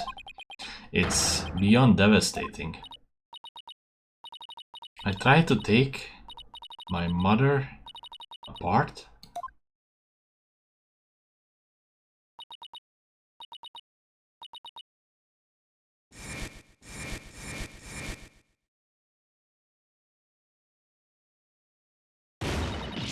No.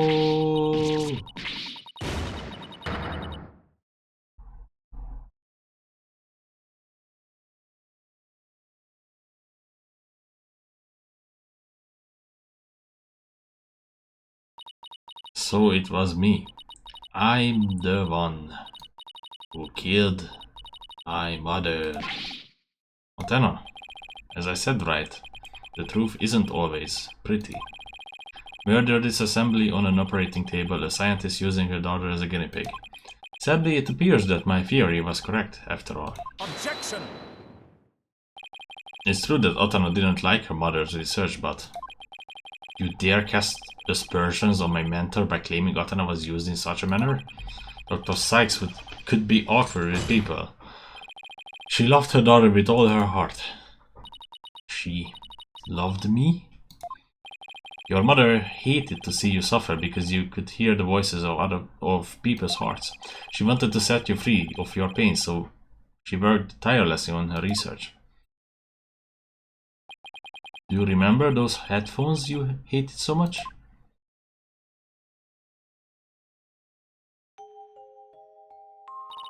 Yes, my head hurts every time I wore them. No, Athena. is just the opposite. They emit sound waves to nullify emotional input from the voices of people around you. Your power was much stronger than it is now, and those headphones were what enabled you to carry on with everyday life. No, that can't be true. Then why? Why would I have done something like that to somebody who loved me so much? Her love for you was real, that I can guarantee. That's why I knew that what happened had to have been some kind of mistake. I cannot let you be punished for it.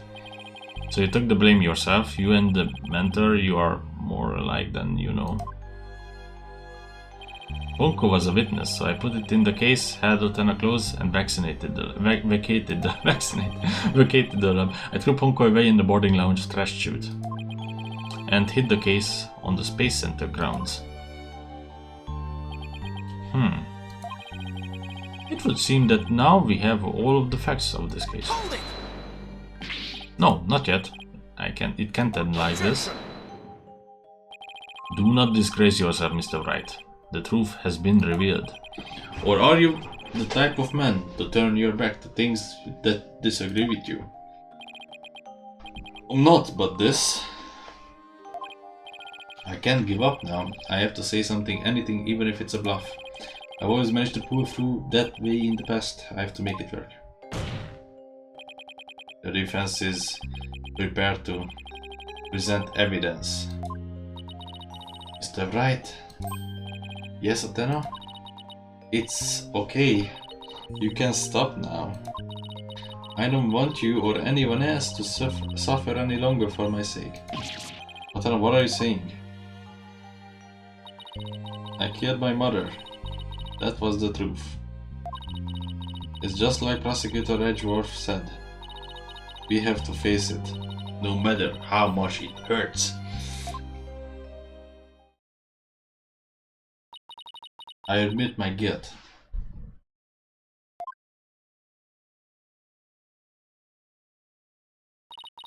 But could I please be granted just one chance to tell everyone what I recall? It appears Miss Sykes is much braver than you, Mr. Wright. What say you, Your Honor? In light of her courage, will the court give Miss Sykes this opportunity to confess? Very well. Then if you would, please take the stand, Miss Sykes.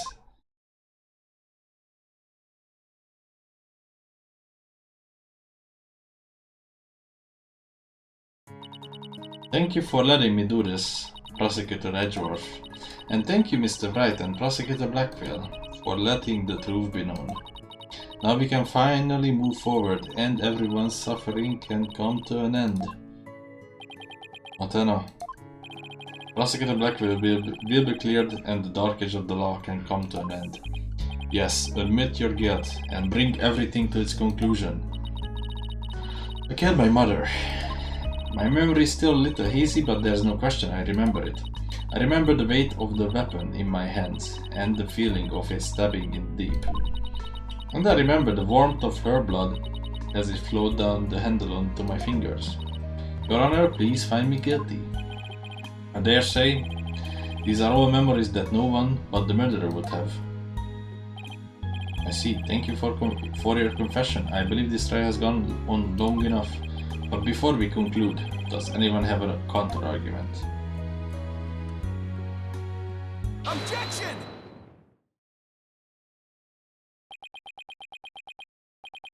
I do, Your Honor. Mr. Wright. But Mr. Wright? Why? I killed her, I remember it now. Any counter-argument now is pointless. Objection! Nope. Don't tell me you have forgotten one of the basic tenets of lawyering. Always believe in the client to the bitter end. Athena, you are not a murderer. Objection! I said that you never change, but could you have actually regressed in these 8 years? I won't stand for childish emotionalisms getting in the way of the truth. Emotionalism? Don't lecture me on the matters of the heart, Edgeworth. Because I can see straight into this person's soul.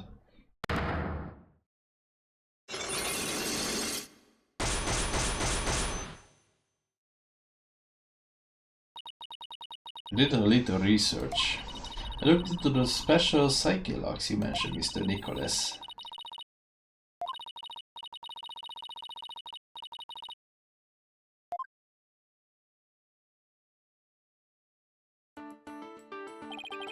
There's still a chance, somewhere deep in Athena's heart. There might still be a memory that not even she knows about yet. I might be looking for a grain of sand somewhere in the cosmos, but still, that memory might contain a new fact that could prove her innocence. I hope for everyone's sake that you are not just bluffing, Mr. Wright Dono. Modern, is there or is there not a problem with Mike's sessions?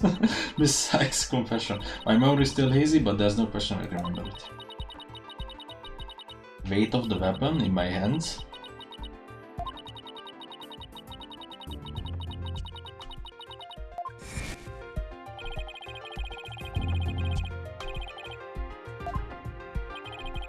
If there is a problem with her confession, please prove it to this court. Yes, so unless she wore gloves, there's no fingerprints. Isn't that the katana the defendant used to kill the victim, Mr. White? I respectfully and vehemently disagree, Your Honor. But I remember it. I remember holding the weapon and getting the blood on my fingers. That's exactly my point. If the blood really did get on your fingers while you were holding it, there should be blood on the handle. But please focus on the handle of this sword. There's not a trace of blood on it. And therefore, this is clearly a contradiction of the facts. You are right. Oh my.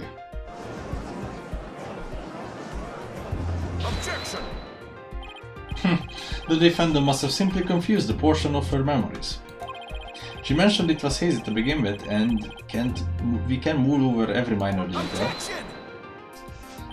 But she also said there's no question I remember it, a fact we can't ignore.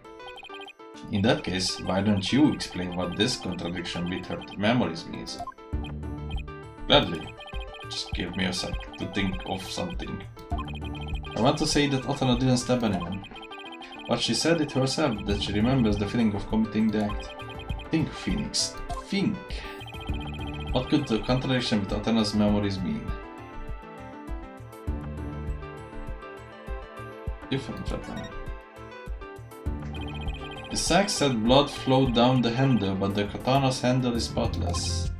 So, doesn't it follow that the defender must have used the weapon other than the katana? What are you up to this time? Is the lighter. This is it. This time I found just the thing to end Athena's nightmare for good. The weapon that took Dr. Sykes' life was the katana, that much is for sure. So if I can show a possibility that Athena didn't use the katana, it could help me prove her innocent. A different weapon, you say? What weapon would that be exactly? Right, of course, he would ask that. I can see you're floundering, Mr. Wright. Did you speak without thinking again, as always? How does he do that? But I can back down, not here, not now. That's right, I did, because it's so obvious it doesn't require any thought. What did you say? Okay, so maybe that was an exaggeration, but there has to be something. Was there some kind of bitted weapon in the robotics lab that day? Maybe there's something in one of the crime scene photos?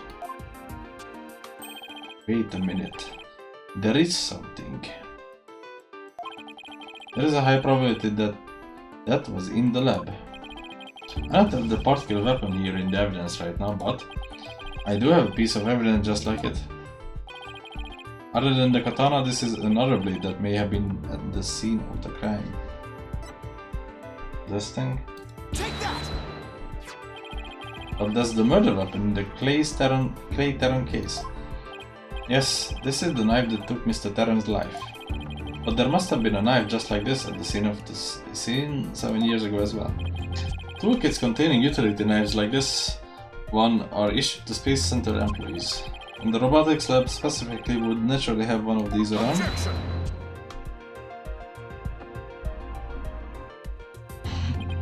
But, besides the katana, no other bladed weapon was found at the site. It was in the investigation report if you didn't know. Objection! Of course I knew that, once you told me just now. Then here's something else you already knew. That was the toolkit at the scene. But it didn't contain any blades. Here is the photo of its contents. You're right, I don't see any kind of bladed tool. Fine, but isn't there something odd about the design of these handles? Therefore, there was no other bladed weapon in the room. Objection! I disagree, this toolkit contained a knife. And what proof do you have of that? Don't tell me your eyes for art is failing you too, Mr. Edgeworth. You are the last person in the world who should be criticizing my aesthetic sense. No, he's simply watching out for your ocular health. Please proceed, Mr. Wright. Notice that the handles of each of these tools have sort of a design on them. I see that they do, but what significance does that have? It's clear that one of the tools is missing from this kit.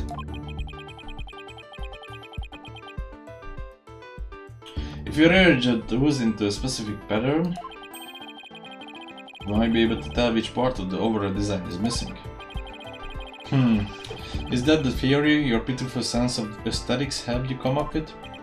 Edgeworth, just let it go, man. Show the cord then, if you would. What pattern or design would we see if we were to rearrange the tools?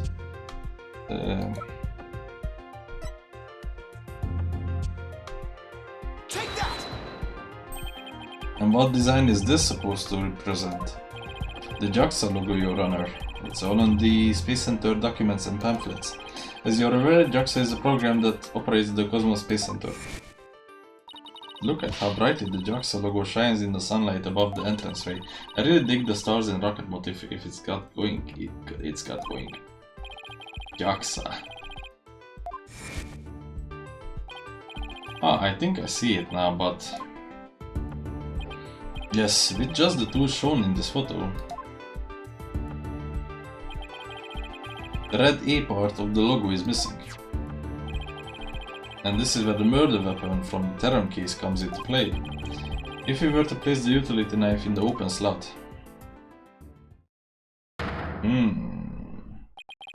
It would complete the JAXA logo.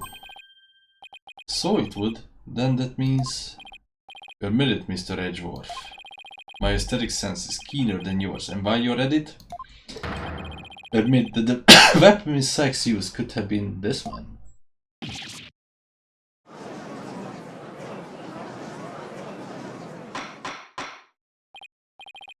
Order in the court. Miss Sykes confessed to having a memory of stabbing the victim. Admittedly, Miss Sykes most likely did stab someone using the utility knife. However, the weapon used to kill Dr. Sykes was the katana. Therefore, the act of stabbing that Miss Sykes remembers couldn't be that Dr. Sykes. Very well, let's suppose for a minute that Miss Sykes did use the utility knife. Tell me, how does that change anything? Come again? What if the katana was only being used as a decoy to conceal the true murder weapon? What if the real weapon that took the victim's life was the utility knife? Don't be ridiculous, or are you changing the premise of your entire argument?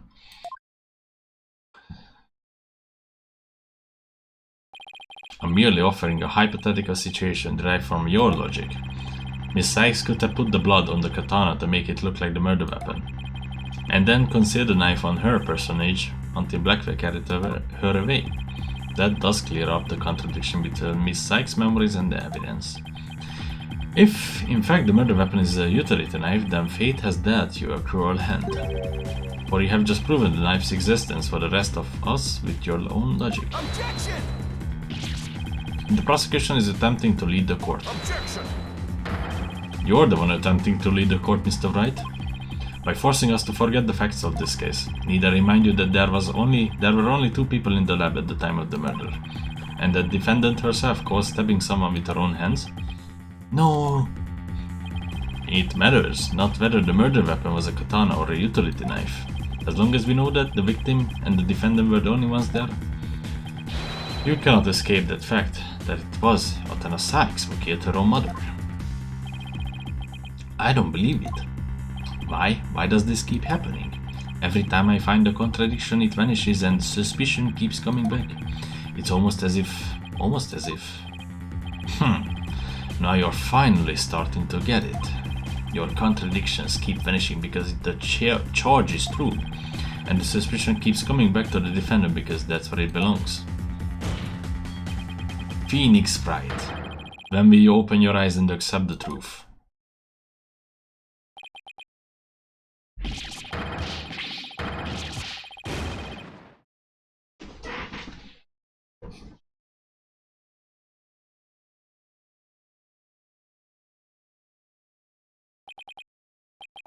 I don't want to believe it.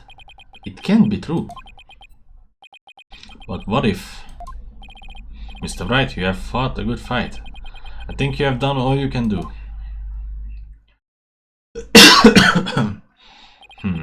Is giving up really the only option?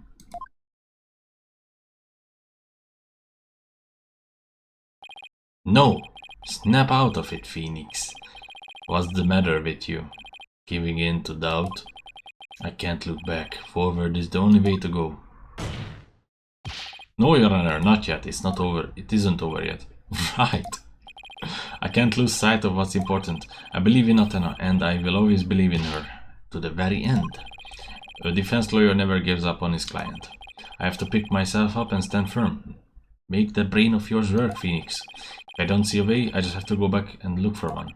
Time to rethink this case thoroughly. I concede the fact that Athena must have stabbed someone with the utility knife. This must have been what Ponko witnessed as Athena's hug. But Prosecutor Blackfeet didn't see the knife at the scene. This means that someone must have removed it from the lab before he arrived. Who could have taken the utility knife from the lab?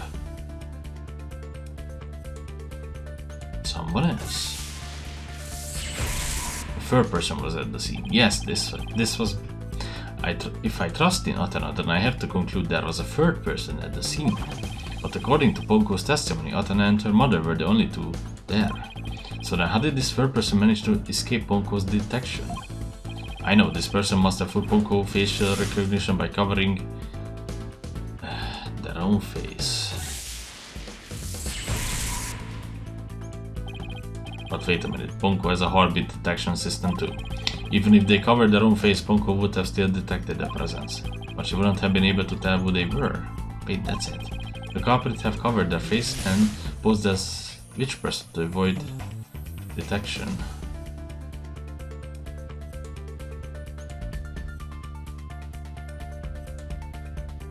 Oh. The person posed as the victim. If the culprit posed as the victim, that would explain why Ponko thought she and Athena were there. All they had to do was take advantage of Ponko's basic recognition features. The culprit used this in order to pose as the victim. Her jacket. The culprit could have posed as the victim by wearing her jacket and with the ID tag on it. But that still leaves the heartbeat detection system. How did the culprit get around that? It wouldn't have worked if Ponko could detect the real Dr. Sykes' heartbeat too. So does that mean the real Dr. Sykes was already dead by that time? If that's the case, then who did Athena stab?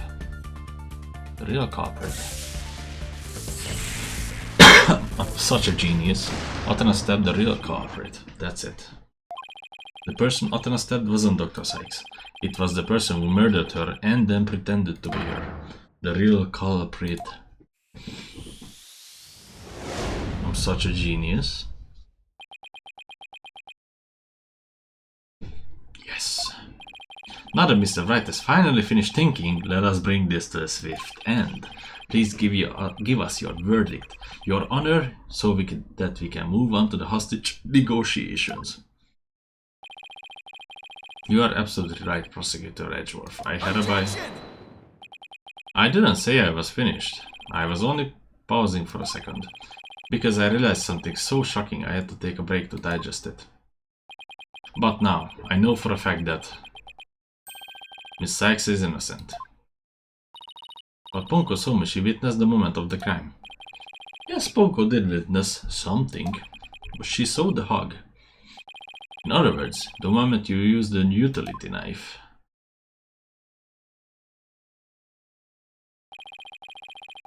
But the person you stabbed wasn't your mother. What are you saying, Mr. Wright? The answer is simple. The person Miss Sykes stabbed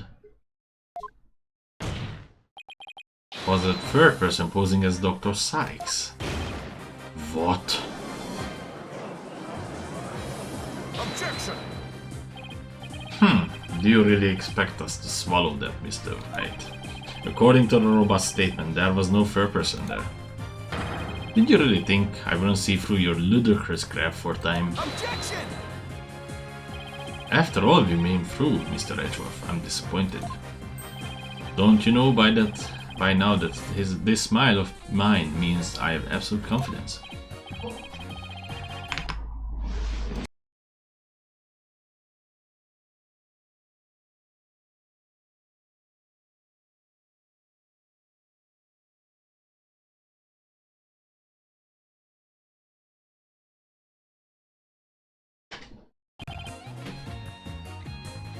Okay. You make the pose all the time regardless of the facts. Clonco's Clonco, strange malfunction. Mr. Terran, you look pale. Shall I help you to the sick bay?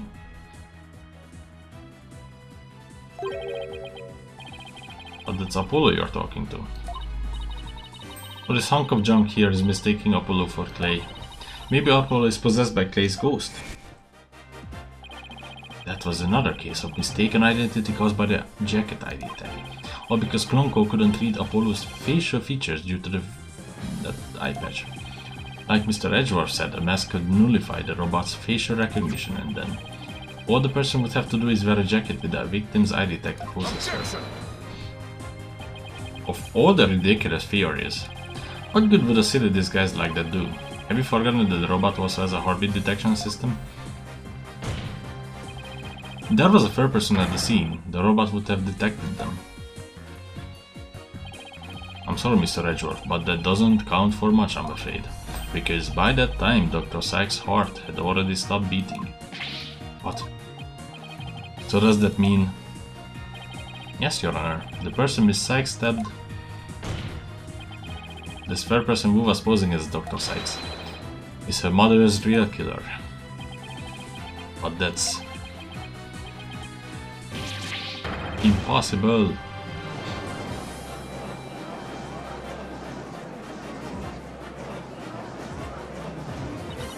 A mask. The person I stabbed was wearing a mask. Order in the court. Miss Sykes, did you say something? A mask. Yes, I remember him. Athena? What is it?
I'm back.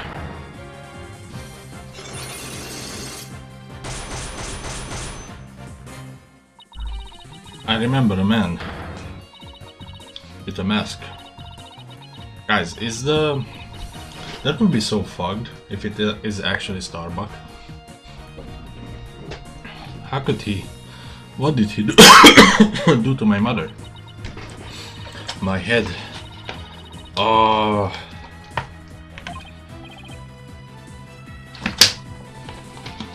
Miss Sykes, are you alright?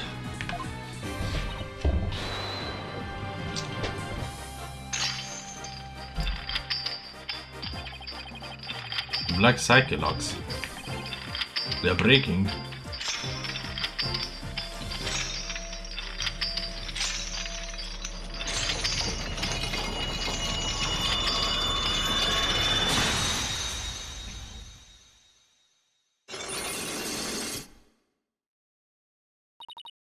It's all coming back to me.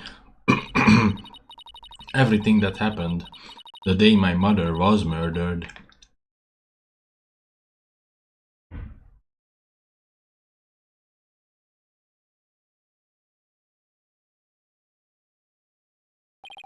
They are gone. The black psychologs are finally gone.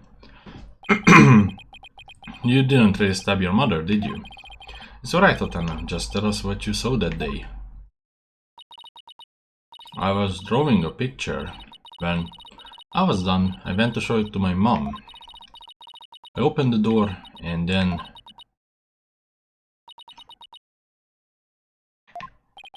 It's alright, I'm right here. You're safe, Otana. She was on the floor, by the workbench, with the katana sticking out of her. There was a handkerchief over her face, but I knew it was her by her clothes. And there was a man there. A man? Hold it! Quiet, Your Honor. Go on, Otana. He tried to attack me. In a panic, I grabbed the knife. That was their end. He dodged at first, so I only got his clothes. But I tried again. And this time you got him, didn't you? I did. I remember it clearly now. The knife went into the back of his hand. Then he kicked me and I passed out.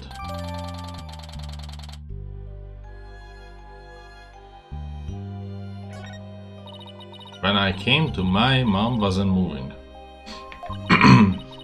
I had to do something. I had to fix her, I thought. So I asked Ponko to move her to the operating table. Something's wrong with Mom, so I'm taking her apart to fix her.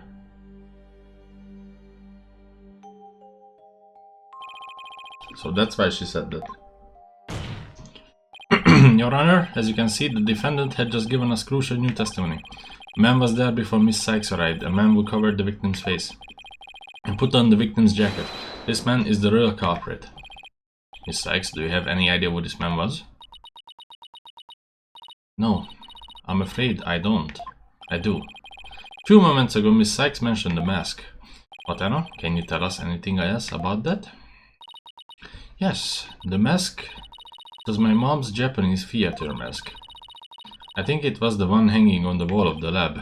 Oh, this mask hanging here over the wall. It was kind of spooky, that mask. My mom used to tell me that no mask even has the power to turn an ordinary human to being into a phantom. It would seem that a new suspect has emerged, and that means that all suspicion against Miss Sykes has... Is it that dwarf? You see, this is precisely why I can't trust the court system. Otana Sykes is the murderer. I won't accept any other verdict.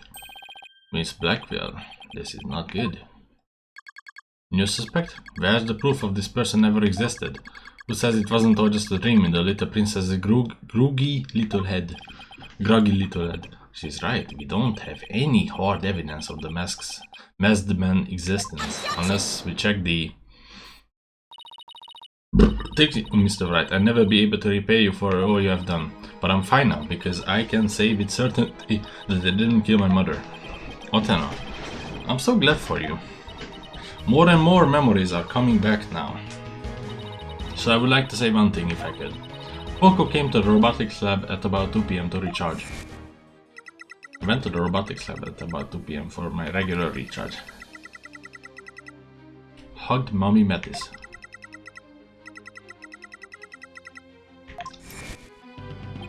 I see where you're going with this. If Mommy Metis was really the killer in disguise, then he must have come to the robotics lab before 2 PM.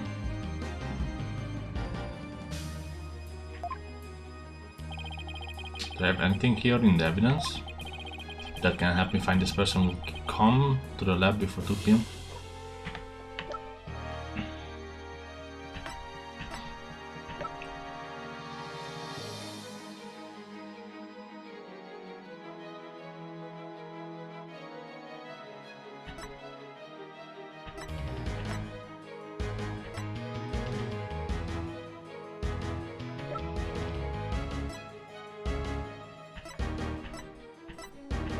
What?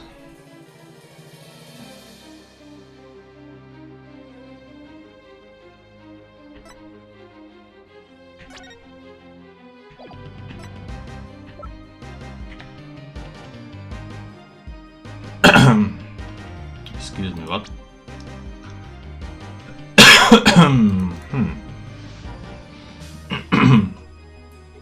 So I don't know anything. Just as I was about to charge up, Otena came in and hugged Mommy Metis.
What the fuck? I have zero idea what the fuck.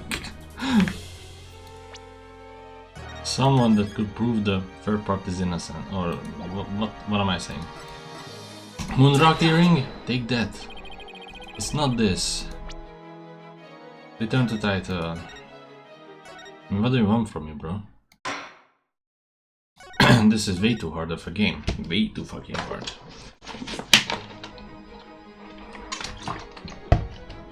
It's not this, so then the Metis auto-side report? It's not this, it doesn't prove anything either. It only proves that the murder could have happened at 1 PM as well. But not by whom? Who do I even fucking present here, bro? Who do I even fucking present here, bro?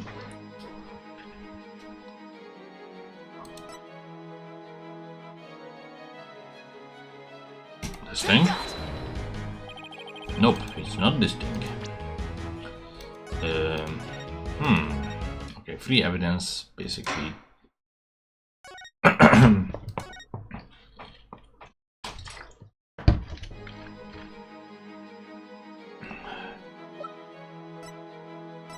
7-year photos? What the fuck? Nothing makes sense, bro. Nothing makes sense.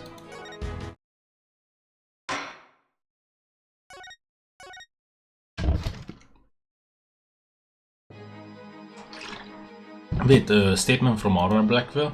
Is it still here? It's not.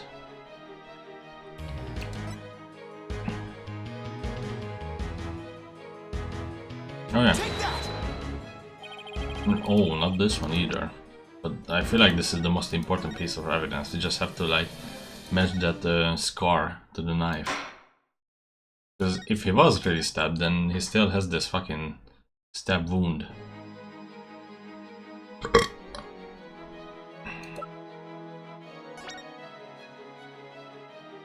That's definitely this guy. This guy is the killer.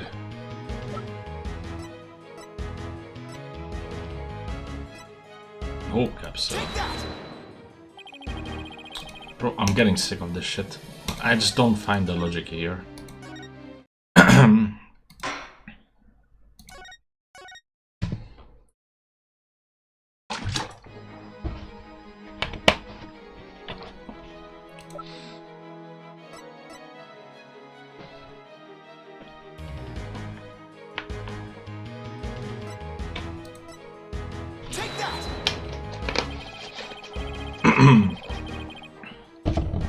This is Prosecutor Blackwell leaving the scene after the incident at around 3 PM. What I'm wondering is, does the video show anyone else passing there before then? I don't see anything in the investigation report. It looks like they didn't check. Just as I thought. So if we rewind the footage and go back to around 2 PM, we should be able to see the true culprit leaving the scene. Very well then, let's take a look. Dude, how the fuck did they not think to watch the entire footage? Are they retarded? There, please stop it right there.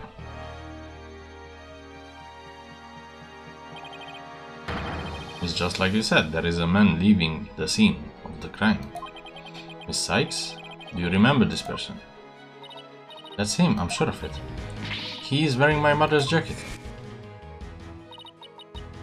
I did, but what I really wanted to see was her jacket.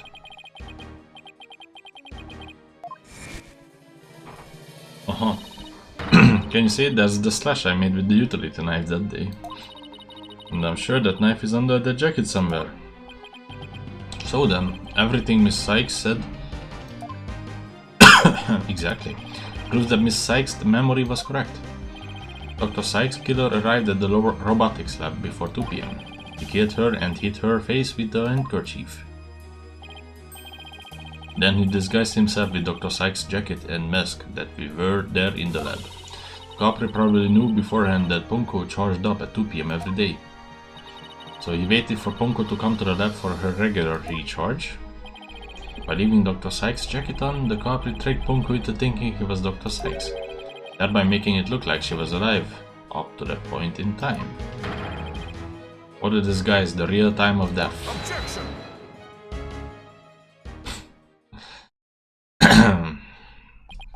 It's a nice theory, Mr. Wright, but I'm afraid that it's just not possible. But why not? The victim's jacket is clearly visible right there in the video.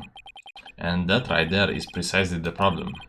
The ID tag on the jacket at the scene confirms beyond a doubt that it belonged to the victim. If the person who left the lab truly was wearing the victim's jacket, then how could it possibly have wound up back at the crime scene? What's going on? That doesn't make sense. Edge was right. If the culprit was wearing the jacket, how did it get back to the lab?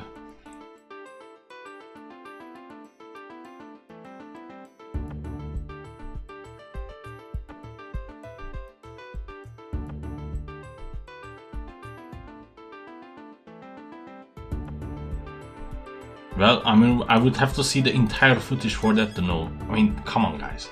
Come on, guys. I would have to know the entire footage. Defendant brought it back. Really? The killer went back. The killer went back and tossed it down there. Okay, bro. But we didn't check the entire footage. GG. What sort of retarded fucking case is this? I mean, so interesting. The killer is seen on the camera. They don't check it. He's appearing twice on the fucking camera. Killer brought it back. What the fuck? Killer used the jacket as a disguise to make his escape.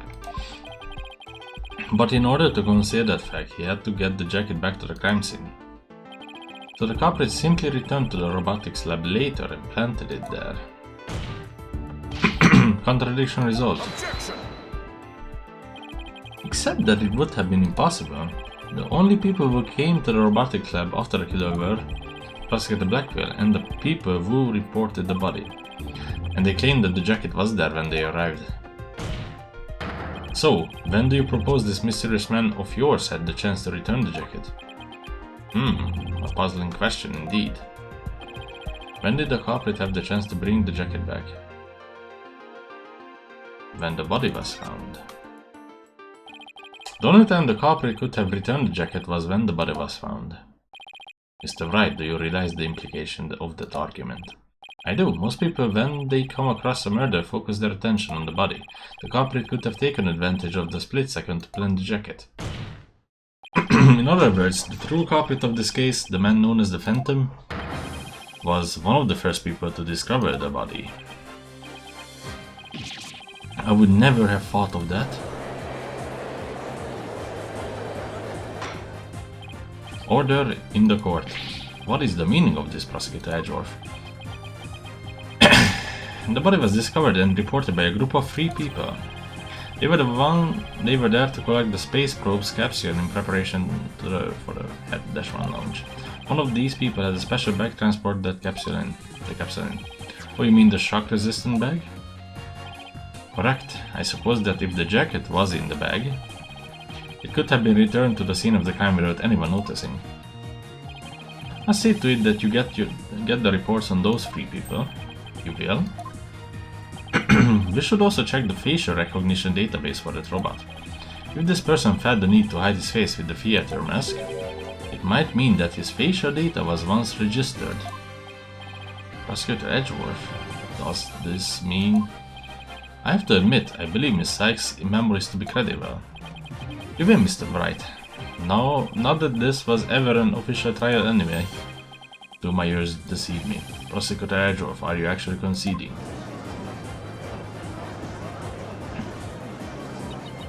Is it true, boss? Does this mean... I can't believe it, it's over, I won. I proved that both Athena and Prosecutor Blackwell are innocent. Which could have been done very easily with checking the video. Okay. Your Honor, I see no need to further prolong this trial. Hold on, Mr. Wright. Have you forgotten who's in charge of this trial? That's right, I'm the one who's supposed to say I see no need to further prolong. Not you either, Your Honor. Now silence. The little princess who was truly beloved by Metis and who repaid that love with death. All these years hating Athena was the only thing that kept me going. But what do I do now? Can anybody tell me? How am I supposed to go on? Miss Blackwell. Unlike you, Aura. Metis was deeply passionate about her work and she chose you as her partner, isn't that? Shut up, Simon, you know exactly how I felt about her. Her respect as a co-worker wasn't all that I wanted. Then what did you want from her? Did you really just go there, Your Honor? Aura, there is something I wanted to say, if you will lend me an ear.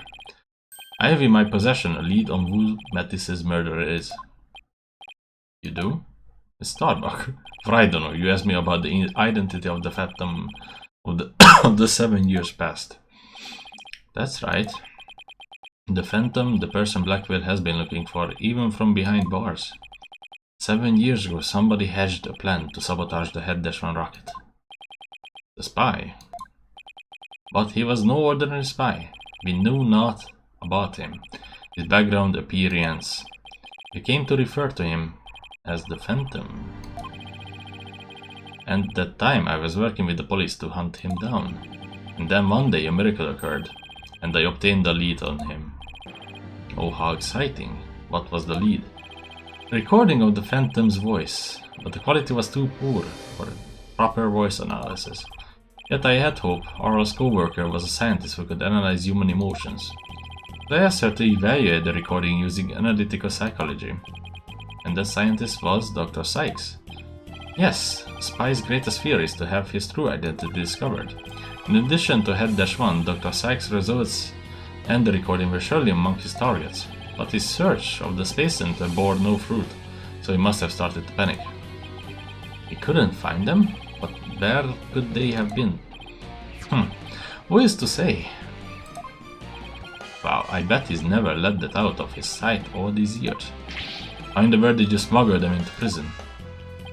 Oh, I have my ways. What's more, my partner is especially talented at that sort of thing.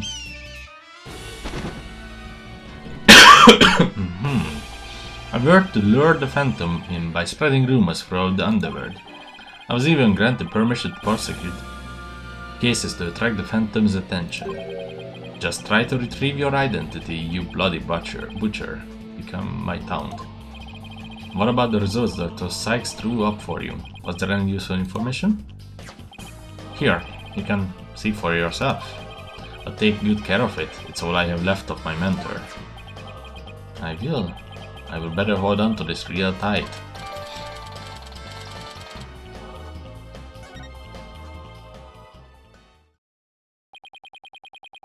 Psychological profile classified. Emotional output of this voice extremely weak compared to the typical voices.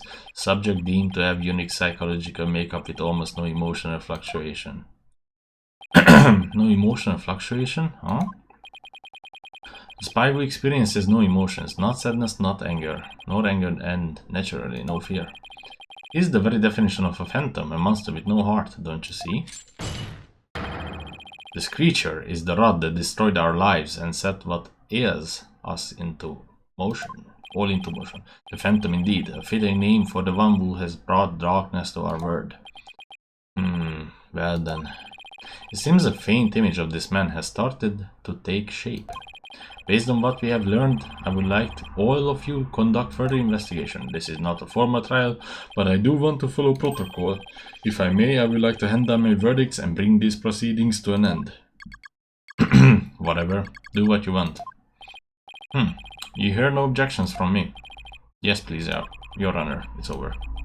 It's finally over. Very well. In that case, Prosecutor Blackwell, could you please take the stand?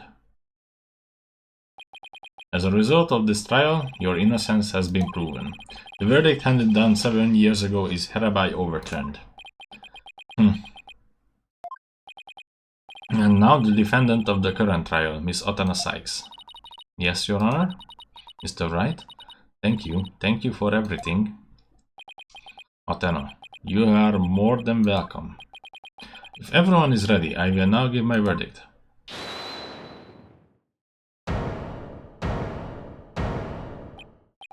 You.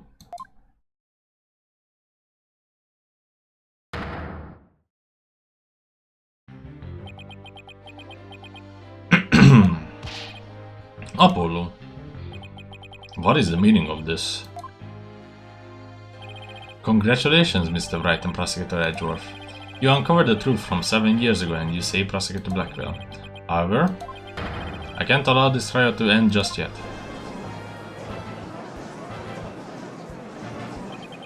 Why, Apollo? Why would you do this to us?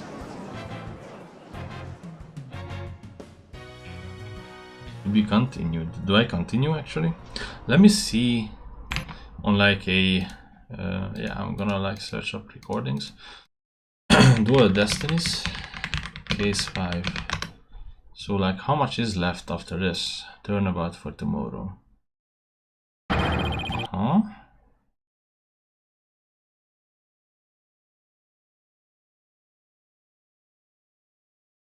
There's like, yeah, 2 more hours left after Apollo. Yeah, okay, so, I mean, this is pretty interesting to me, at least. I find this case very interesting. It's a very overwhelming, like, story, really. In December 20 District Court, courtroom number 4, I guess. This is where I'm gonna continue, and that may not be today. Maybe later, but I'm like, oh my god, I really wanna see this through today. It would be nice. See you guys the next time. Till then, oh yeah, safe state.